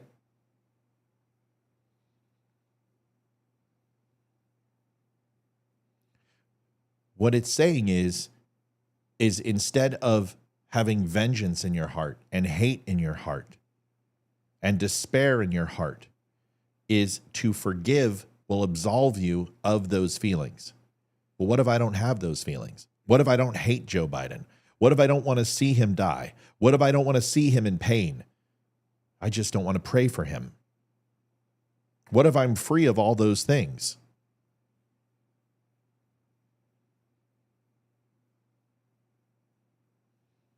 What if I don't let my enemies live rent-free in my head, right? Jeremiah 11:14, therefore pray not thou for this people, neither lift up a cry or prayer for them, for I will not hear them in the time when they cry unto me. Yeah.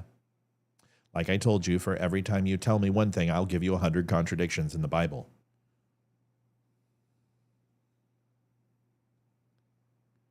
You intended to harm me, but God intended it for good to accomplish what is now being done, the saving of many. What does that have to do with anything? That's not what we're talking about. I urge then, first of all, that petitions, prayers, intercession, and thanksgiving be made for all people, for kings.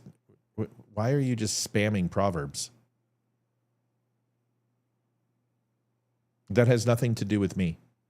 If your enemy is hungry, give him bread to eat, and if he is thirsty, give him water to drink, for you will heap burning coals on his head, and the Lord will reward you. So you want me to do good things so I can gain revenge from God? That's what you're telling me? You want me to pray for my enemies so God punishes them? That is the dumbest fucking shit I've ever heard.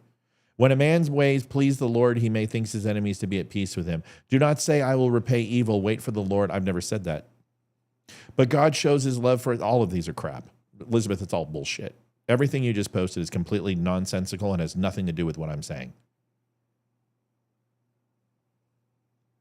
Be kind to one another, tenderhearted, forgiving one another as God in Christ forgave you. So what you're saying is I should have a feeling from an omnipotent being. Well, then why do I need the omnipotent being? If I'm capable of being godly, then why do I need God? Do you understand the contradiction in what you're saying? I am a sinner. I'm a human being. I don't understand the concepts of God. I can try to emulate those feelings by not hating my enemy, by not wishing harm on them, but I don't have to pray for them for good bearing and good luck. I'm sorry, I don't have to do that. There's nowhere in the Bible that says for me to do that. You cannot save someone from hell. Only they can save themselves. Thank you, Glorianne. That's what I'm saying. Joe Biden needs to pray for himself, his own soul. Joseph said you called. I didn't see you call.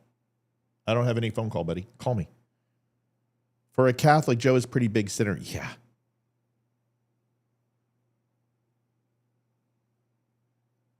Yeah, and see, it's very much what Democrats do. They take things out of context and they piece it, but you're not taking the whole, I mean, I want to hear the whole parable.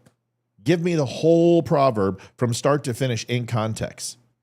You can't just take snippets of the Bible and throw them, like everything you just said to me, means it's absolutely nothing that says God says for me to do this. The closest one is the one you read to me. And I believe what that's saying is implying that I should not have malice and hatred in my heart. I don't feel those ways. I don't feel that way. What do you mean no answer? I'm right here. Joseph, the number is 276-200-2105. Everyone else has been able to call in. No, Joseph, I want to talk to you, dude. So call. Try it again. Don't give up. Don't be a quitter. Try it again. One more time right now. Say, Matt, I am calling, and then I'm going to watch this thing.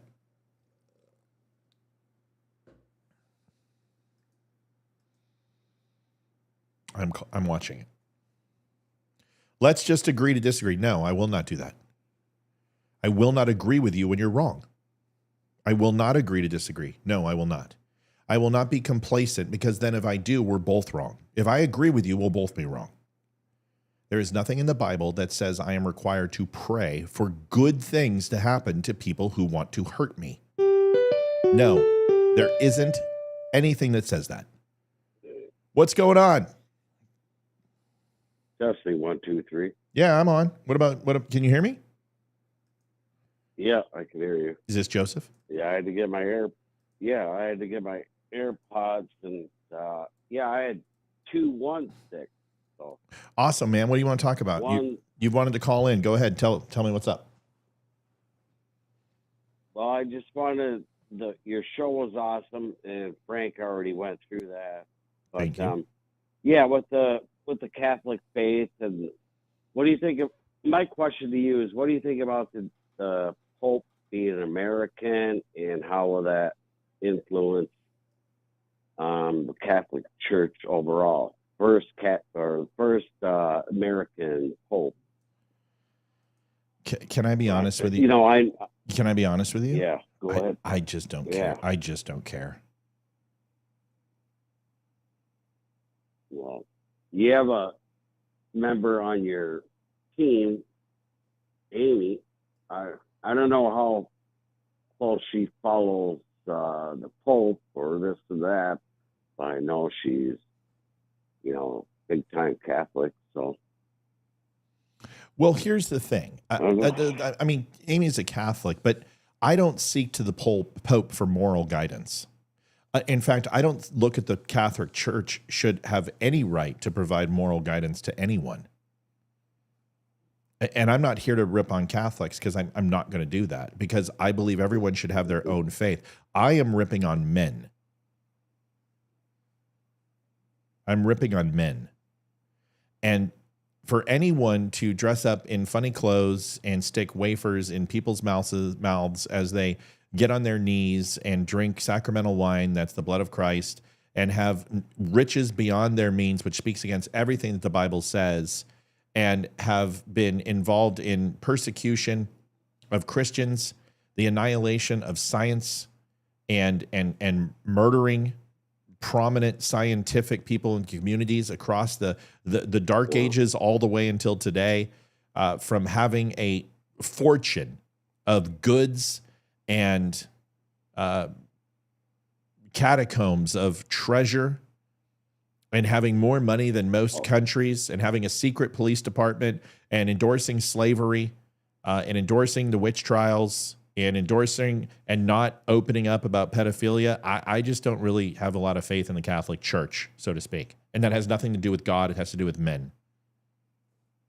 No, I broke away from the Catholic Church, but I went back just for the fact I believe in the faith and not the church. Good. You should. That makes sense? Yep. Believe the word. It's coming from St. Peter, and it got corrupted 100%. Yeah.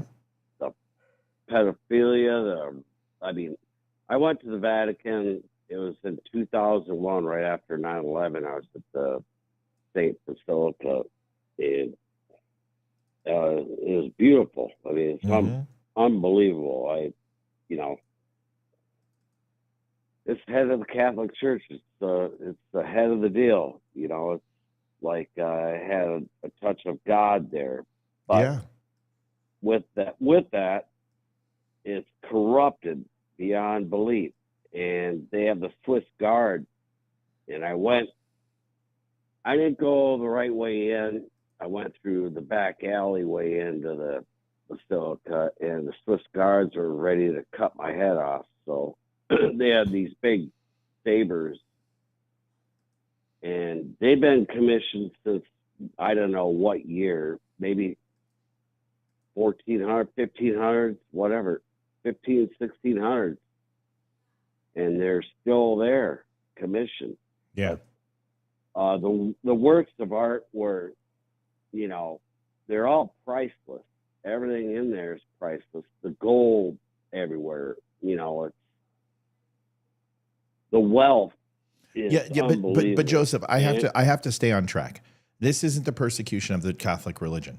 I am not here to tell people what my personal faith is on their religion. I give everyone the right to believe in their faith. By the way, Carrie says this loses viewers. We've actually gained viewers. So I don't curtail my show to what people may like and what they dislike. If you don't like it, just go.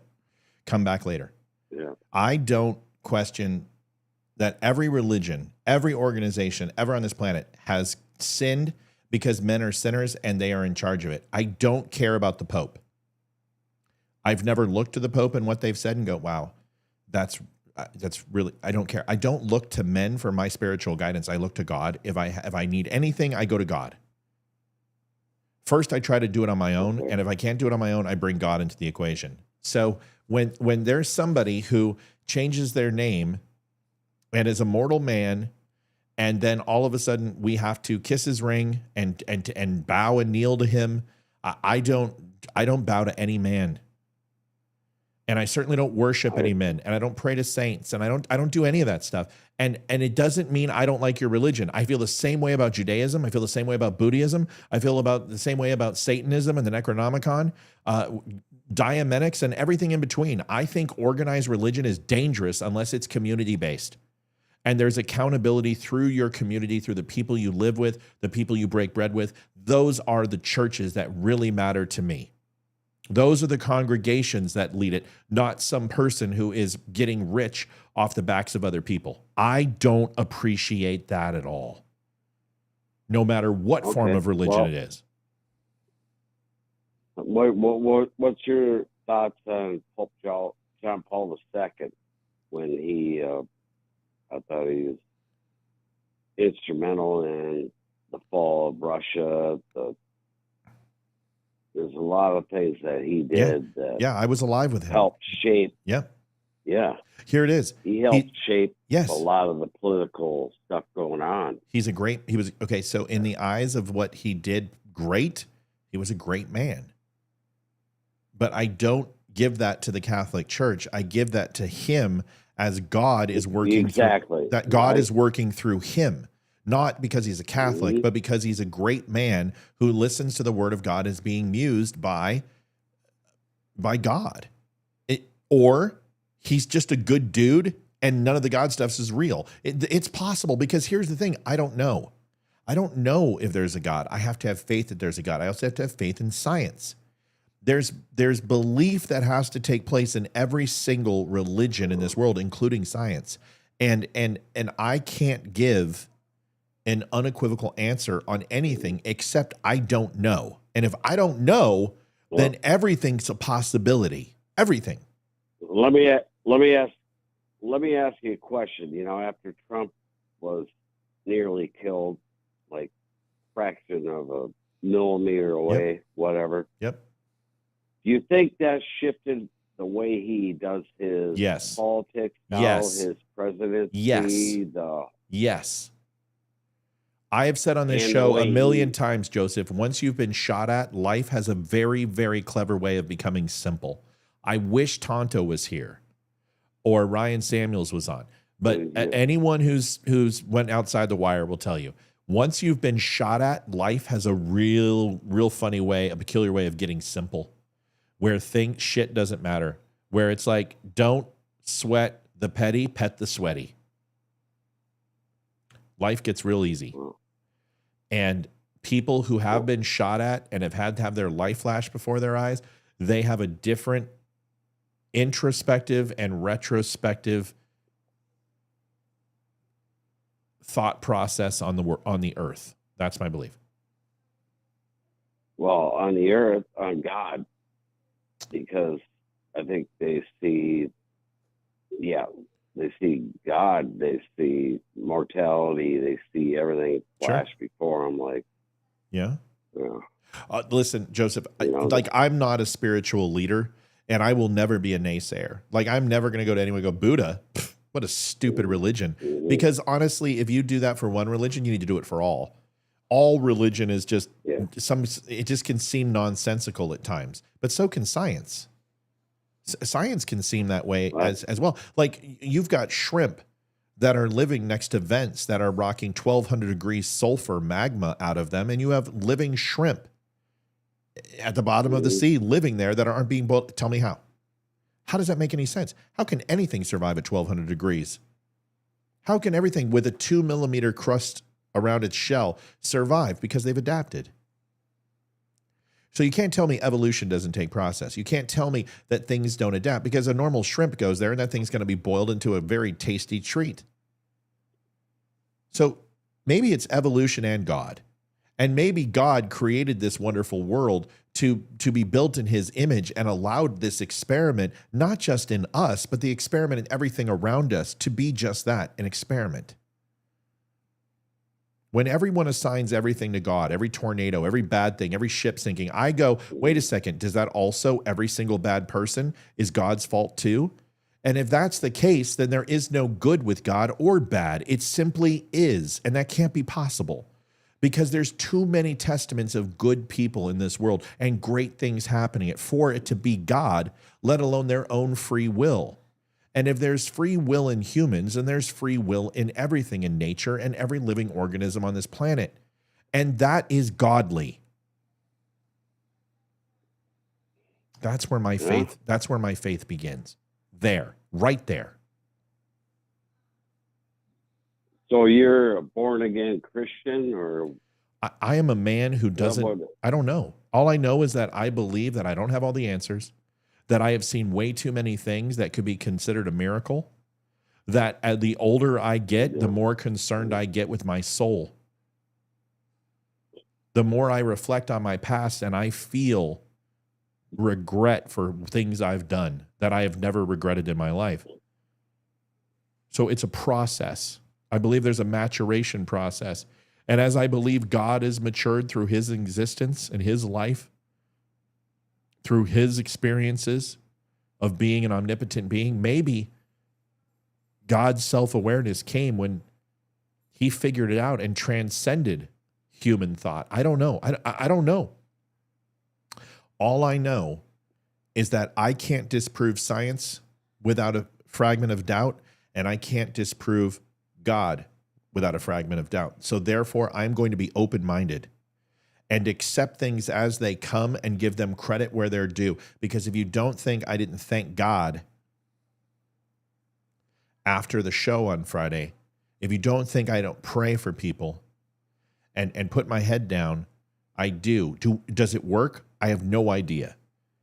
But I will tell you what won't work: doing nothing. So I'm going to take the risk. Okay. So my dad passed away 22 years ago. And before he died of pancreatic cancer. I'm sorry. It's horrible. It went quick. It went quick too. It was like he was diagnosed, like he died in 1 month. Oh my Lord, It that's went fast. quick. Yeah, pancreatic's fast, yeah. So anyways, what he told me was like, you know, Joe, I'm gonna find out the great mystery. I'm gonna find out what it's all about. And he didn't want to leave here, but he wasn't afraid a little bit, but he was just wanting to see the mystery. Well, when you've experienced everything in life, the only thing left is death, because it's a part of life. I mean, that's life, right? I mean, that's the thing. We have been preparing for death since the moment we were born. And I think that's when it talks in the Bible, having that self-awareness and understanding the difference between right and wrong is really when we recognize our own mortality. Because I don't think we can conceptualize it at 4 and 5. But I think the first time you see one of your goldfish pass away, you can pretty much embrace what just took place, right? The simplicity of that. Yeah. At that moment, you understand the difference between right and wrong. And ultimately, wrong will lead you to a path of self-destruction, and right will lead you to a path of eternity. So once you understand that, I believe that's where your account comes in. That's when God starts running the tape total on your life. And that's when we understand that we are mortal and that eventually we will die. That's a part of life. Am I scared to death of it? Yes, I am scared that I won't walk my children down the aisle. Yes, I'm scared that maybe something will happen to Chuck and I don't get to meet him and shake his hand and give him a hug. That terrifies the shit out of me, that my nephew may not have to experience children and a marriage and seeing his mom grow old, who is one of the greatest women on the planet. All those things terrify the shit out of me, but I also know I have no control over it whatsoever. So just real quickly, I don't want to, take over your show. I'm just, speaking from the heart. And my sister lost her husband at 49 years old of a heart attack, just out of nowhere. Oh, that scares the hell out of me too. The Widowmaker. Well, anyways, he had everything prepared, in terms of he's going to retire at 50. Yeah, everything set up, they get a house in Florida Keys and everything else. A heart attack at the house. Went home from his business, and his son was giving him mouth-to-mouth. He called the ambulance, and everything was too late. So that, you have all these plans in the future. You never know what's going to hit you. And I brought it up because you're bringing up, you never know. No, you never know don't. what's going to happen in the future. Yeah. You want to be there for your daughter's wedding, your son's wedding or graduation or this, that. And yeah, he didn't even get to see his kids graduate or nothing. They were younger. So yeah, it's horrible. But that's what really brought me into I'm not a real church-going guy or religious, but spiritually I am. So well, here's the thing. Joseph, the relationship that you have with God is your own, and you get to define that. True. You get to define, nobody else. And that's why Joe Biden's responsible for his own soul. And I'm not going to pray for him. It's not my job. I'm just going to I'm not going to condemn him. I'm not going to curse him. And someone just said to me, the goldfish example, wasn't that in Kill Bill? That was Amy. Absolutely it was. It's a great example. It's fantastic. The innocence of life. It's the Superman example too, the alter ego of Superman and Clark Kent. I mean, Kill Bill is a great movie. I mean, it's full of just black and white symmetry. But yeah, that's when innocence fades, is when, that goldfish flops on the floor and BB accidentally kills the goldfish and doesn't move anymore. Right. But mine was a little bit different than that, not as graphic. But yeah, that's the point. When that's when I understood when life and death was, when I lost my bird, my parakeet, and it didn't move anymore. And I was like, I understand death now. Second was when I had a BB gun and I shot a lizard and I saw the little blood pool up and he didn't move. And I felt like I started crying that I had killed something. Oh, I killed a bird with a BB gun, and I cried so hard. Yeah. I Horrible. didn't realize. And then, it's, you learn things about that when you're young, and then mortality. Shit, in my 20s, I thought I was immortal, pretty much. We all do. We all do. All right, Joseph, I got to go. And now, hey, buddy, I got to go. All I just looked at the time. right. Dude, I love our conversations, and don't ever worry about calling and taking call anytime you want. I love hearing from you, but it's 9:12 and I realize I got to go. All right. All right, Take buddy. care, man. Hey, always. Love you too, buddy. Joseph, listen, I love it when you guys call. I don't care whether religion's a popular topic. If I'm insulting you, you can care. I'm not insulting you. I'm not insulting Catholics. Plenty of religions make mistakes. I love Thomas. Thank you for the donation, man. That's real close. $26 away. I care that you love something more than you love yourself. And I don't care if that's your spouse. I don't care if that's you love some nebula, that you love to craft things out of wood. If you love God, I'm never going to laugh at you. I'm never going to question you. I don't care what you believe. I am my overall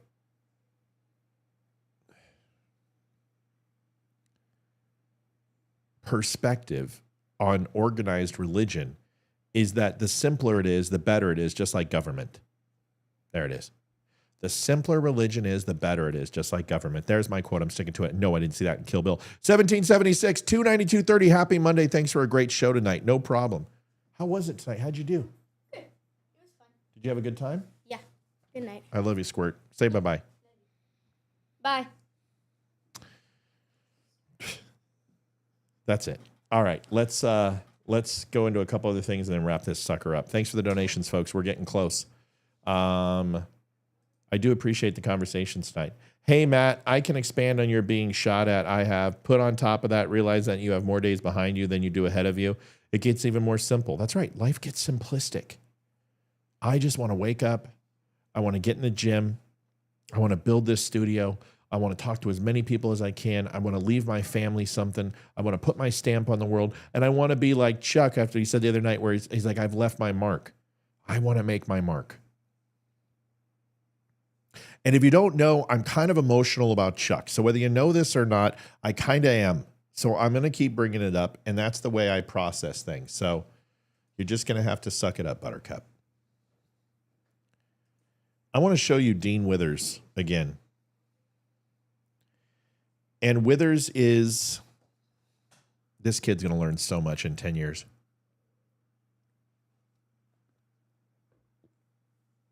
When he finally gets laid or comes out of the closet, one of the two, or both, he's going to be so much happier. Let me show you. He's much more successful than I am. I mean, he's one of those kids. He rattles off at 1,000 miles an hour, uses AI, and he's popular. And I'm old. Come on, I'm 51. I mean, for the love of God, I've got my demographic, and it's not the younger audience for sure. Although I do have some young fans, which is interesting, who are young, on the younger side, which is kind of cool. But Dean Withers is the latest and greatest. He's a Harry Sasson, Krasenstein brother. He's a breed plant. He gets his money. He was all Kamala Harrison paid for. I've shown you a couple of his things. But he decided to start banning everybody who said anything that he didn't like. And I want you to see this because to me, this guy's going through a crisis of faith. Crisis of faith in himself. And for somebody who used to just like, now he's begging to remain relevant. And this is the problem when you're a shot in the pants. I would much rather be unknown to slightly known for the rest of my shows than ever get to the level of famous, because the staying power is rare. These guys are flashes in the pants. And because he is hyper accurate on one topic to his audience, he's also an annoying little shit who has said things that his own audience doesn't like. Here's a situation of him censoring anything and everything that he doesn't enjoy. Watch this. So you're kind of popular in like those Groyper circles on Twitter. I'm figuring. Some of them follow me, yes. Uh, Some Jews also follow me. I'm actually like not going to allow you to talk about Jewish people. I'm not even joking. If you say anything about Jewish people, I'm going to kick you. Joseph Hillstrom, 2110. Thank you, Matthew. No, thank you, Joseph. Appreciate you pushing us over. 31340. We hit it. So you can't say Jew. Is it like saying bomb on an airplane? Bomb, bomb, bomb, bomb, bomb, bomb, bomb, bomb, bomb, bomb. Can I say bombardier? That's not for me either. So you can't say Jew? I say Jew 100 times, and I've never been censored or banned on Twitter, YouTube, anywhere else. I've been banned for everything else, but not that. Since when can you not say Jew? I'm not even joking. I wasn't planning to. I'm not even joking. If you say the word Jew, if you say the word Jewish, if you say Okay, I it, won't. I'm gonna kick you from the street. I'm being so serious, by the way. But Okay, I won't. anyways, yeah, I'd be like, why are you being such a Jew? the audience has been restricted.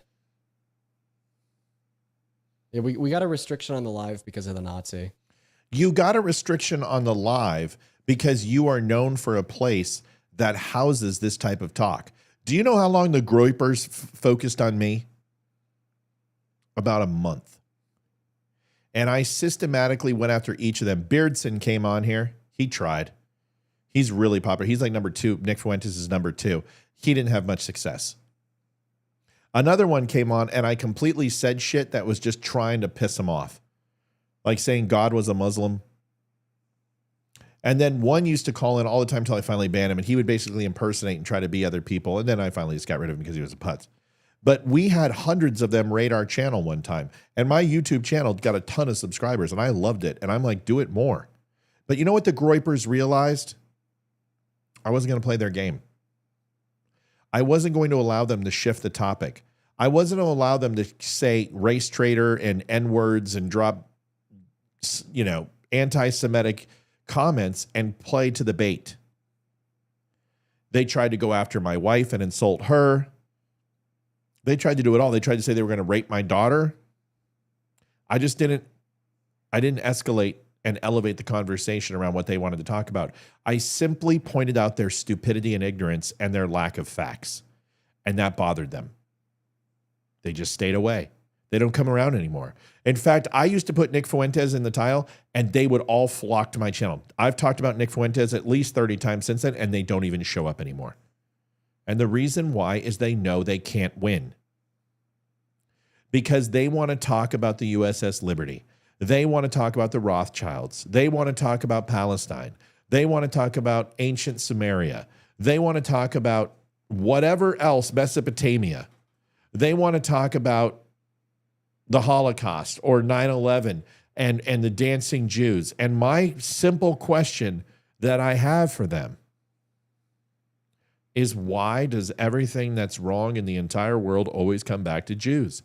Why are you so myopic in your thought process? And if you are, why should I follow you and listen to you? Chuck, give the wife a hug. Thanks for being here, buddy. Why should I listen to you? If every answer is Jew, what benefit do you have? Why would I listen to you? Because basically, I just know everything you say, all I got to do to get the answer I want is just say the word Jew, and I've got your take.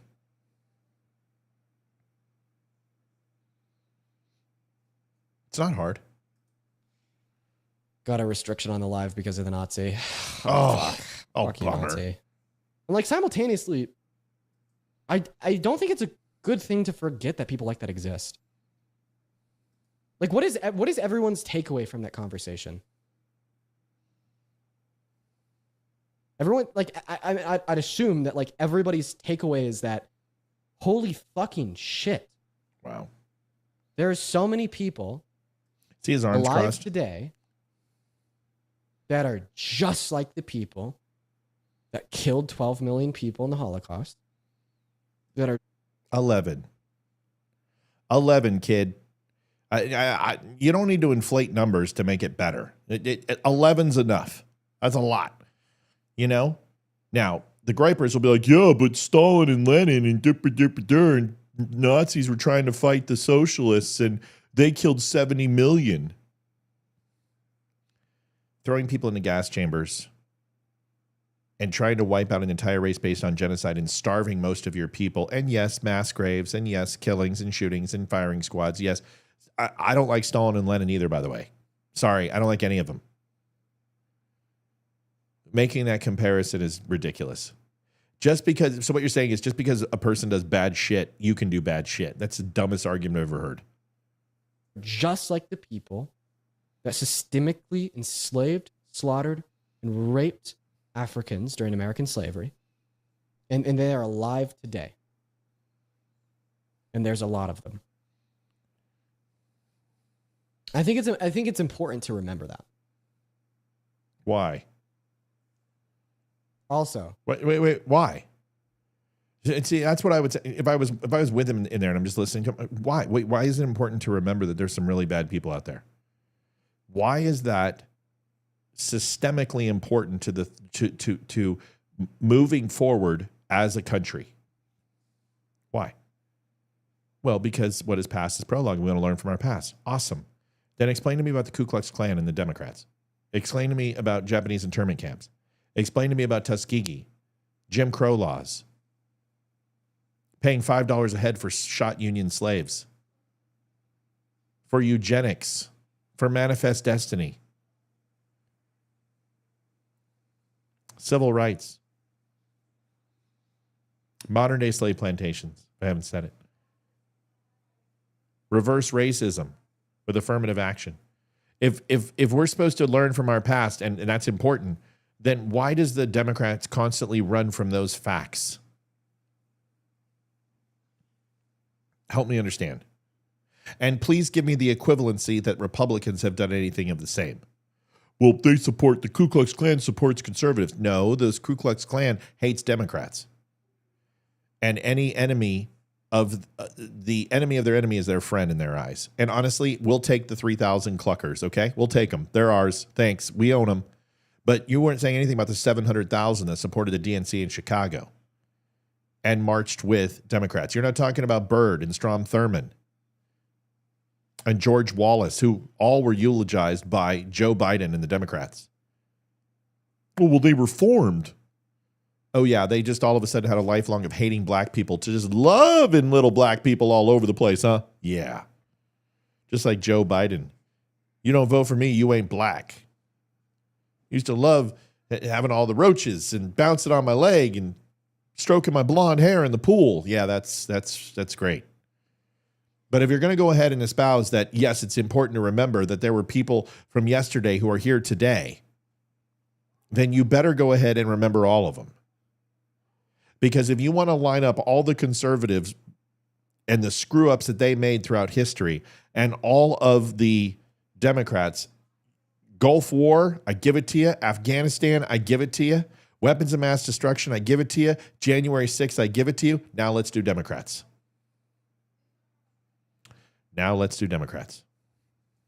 Interesting that your first response is to get mad at me, not the Yahtzee. Did you just say a Yahtzee? Fuck's sakes, kid. Seriously.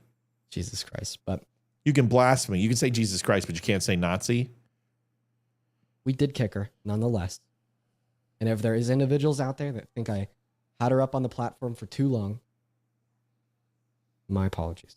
Oh, you're such a pussy. People know that. Like that. Kid, you are a giant vagina. You need to stop eating soy and get laid. Man, woman, or vegetable, preferably vegetable, they put up less of a fight. It's bad. And that it still exists. Thank you for the $10. What's going on? You gave him $10. At least I have bigger donations than he does. Drizzle, do you support Trump? No, I don't support Trump. I just wanted to say you're a fucking G, dude. Oh. Drizzle, I appreciate you so much for the love. I thought something else was coming, so I kicked you. Thank you so much for the love, Drizzle. That is incredibly kind of you. I thought something else was coming. I'm not gonna lie. That is incredibly kind. Does this guy have Down syndrome, or is he autistic? He's autistic. He's got to be autistic. Are you kidding me? You're banning someone for calling you an effing whatever? Jeez, if I did that, I wouldn't have any viewers left. Thank you for your kindness, man. So are you, Drizzle. So are you. Oh. What happened with that chick? Was she pretty racist, huh? I don't think that was a troll. They were driving, so I got to kick them. Why? Why do you got to kick them when they're driving? Dean. Everybody says, Dean, this is a big deal. Am I this low energy? Do I ever get like this? Seriously, because I've had people say your show's boring. Really?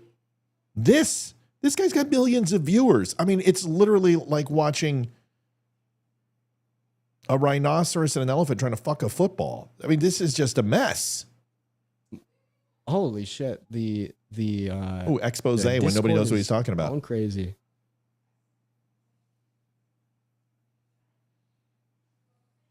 What is going on? Dean checked my text. Okay, I'll check my text. I guess, do we have a Nazi in the Discord? You just said Nazi. You have to. Oh my god, I'm not. Got a fucking Nazi in the Discord. There's a Nazi in the chat. What is it? Do we know they're at? Spam her at in the chat and I'll just ban her. I have my hand on my mouse. This guy needs to take a bite Find who off. she is. I'll ban her. So Just at anyone her. you don't like in Literally your chat's a Nazi. Can I start doing that? at her. How does he have any viewers if he kicks everybody? We don't know her at. You find her at. I'll ban her. I might as well ban her. You stud. You stud. What is going on in Maya? Do you support Trump? No, I do not. Oh my gosh, I did not expect. Thank you so much. I'm so sorry for kicking you, Maya. How many people is this? Can you imagine if I did that? Someone should call in so I can kick him. Matt, you're an effing squid. No shit. At least I passed my ASVAB and didn't need a waiver.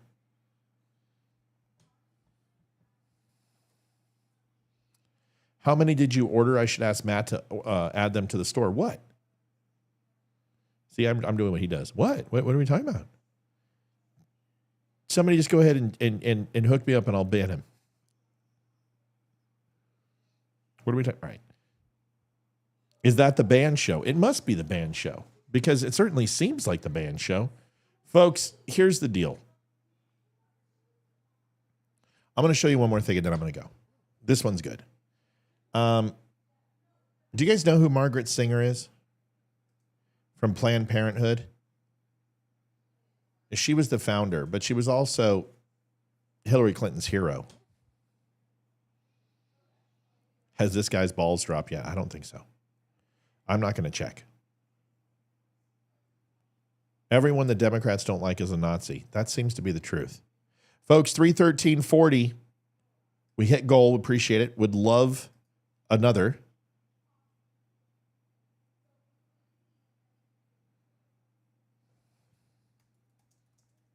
Megan just sent me a text, so wanted to say hi. Tata towels. What the fuck is? Never mind. Here's the video. The hell's a Tata towel? Like boob towel? Tatas? I don't understand. Watch this. In Sanger's own words, she peddled racism, eugenics, contraception, abortion while demonstrating a visceral hatred for children, parenthood, marriage, and the Catholic Church. The following quotes are directly from Margaret Sanger's own writings and interviews. 1. The most merciful thing that the large family does to one of its infant members is to kill it. 2. A marriage license shall in itself give husband and wife only the right to a common household and not the right of parenthood. 3. All of our problems are the result of overbreeding among the working class. Knowledge of birth control is essentially moral. Its general, though prudent, practice must lead to a higher individuality and ultimately to a cleaner race. Wow. 4. Blacks, She's a soldiers, Yahtzee. and Jews are a menace to the human race. Yahtzee. 5. The masses of Negroes, particularly in the South, still breed carelessly and disastrously, with the result that the increase among Negroes, This is Hillary Clinton's idol, folks. even more than among whites, is from that portion of the population least intelligent and fit. 6. Birth control appeals to the advanced radical because it is calculated to undermine the authority of the Christian churches. I look forward to seeing humanity free someday of the tyranny of Christianity, no less than capitalism. Number 7. Every single case of inherited defect, every malformed child, every congenitally tainted human being brought into this world is of infinite importance to that poor individual. But it is scarcely less important to the rest of us and to all of our children who must pay in one way or another for these biological and racial mistakes. Oh yeah, that sounds good. Number 8. It now remains for the United States government to set a sensible example to the world by offering a bonus or a yearly pension to all obviously unfit parents who allow themselves to be sterilized by harmless and scientific means. I'm willing. I'm willing. Margaret Sanger, the woman heralded by the Democrats and left-wing ideologues in the United States for her positions on women's reproductive rights, always failed to include her genocidal positions on ethnic cleansing. She died on September 6, 1966 in Tucson, Arizona. Bummer. But Margaret Sanger was not alone. That's right. The late Supreme Court Justice Ruth Bader Ginsburg said in a New York Times interview, "Frankly, I had thought that at the time Roe was decided, there was concern about population growth, and particularly growth in populations that we don't want to have too many of."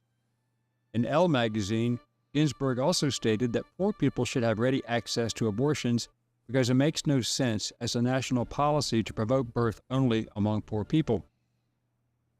In 2015, out of $1.29 billion in total revenue, $553.7 million came from the government reimbursing Planned Parenthood for their services.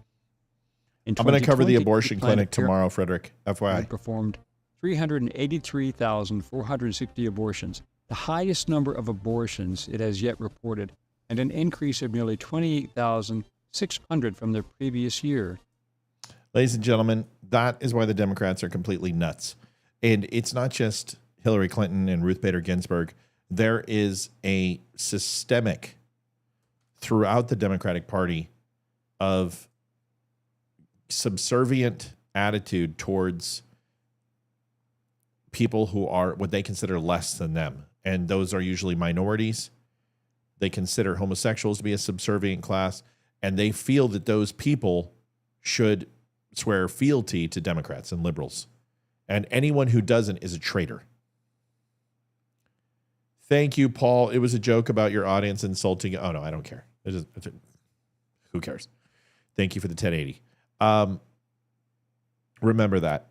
There's a whole bunch more coming. It's just the first 120 days. We have so much more to go. 67 million. Joseph, 67 million. That's a lot of souls to account for. Democrats have a lot of explaining to do. And I'm not saying Republicans don't have abortions. I just haven't seen any Republican conservatives celebrating it and making hats out of it and blowing candles out for the day they murdered their children. I haven't seen that. That one's I haven't seen. Folks, thanks for watching the Don't Unfriend Me Show. Please do me a favor. Stop by the Don't Unfriend Me Show at thedumbshow.com. Pick yourself up a hat, a shirt, watch some old episodes, coffee. We don't talk about the store enough, and honestly, the store, it's great. It's got plenty of shirts. It's got hoodies, great summer tank tops. Go over and take a look. It's all 5-star rated. Nobody has ever complained about the store. They love the store. The product's amazing. Go over there and check. Save with code DUM10, DUM10. You use that code, and you get yourself 10% off the entire store. Go give it a check. Go give it a look. TheDumbShow.com. Use code DUM10. It's right there. You can also go and like, share, and subscribe on all our social media channels. We got a bunch of people liking this one. That's great. 156. It's not bad. Means over 1,000 people, 2,000, almost 3,000 people watched it. Do me a favor. We're going to be here tomorrow, 7 o'clock. It's going to be Olivia and myself. I don't know if Leroy's going to be here, but at least Olivia's going to be here tonight because she had to go to Ethan's concert tonight. So she'll be here tomorrow, which will be awesome. Can't wait to see you. Thank you for an amazing Friday. We are going to continue to catalog the building of the new set. We're so stoked. Wanted to thank everybody who donated, believed in the show all these years, and we'll be back tomorrow at 7 o'clock. We cannot wait to see you. Thanks for watching. Thanks for being with me tonight. We'll see you tomorrow at 7, and we will talk to you soon. Good night, everybody. Adjusting transmitter output. This is the Don't Unfriend Me Show with your hosts, Matt, Leroy, Amy, and Olivia. Geopolitics, military analysis, and election coverage. Coming to you live on all major social media channels at The Dumb Show. Honest, direct, unfiltered. We can agree, we can disagree.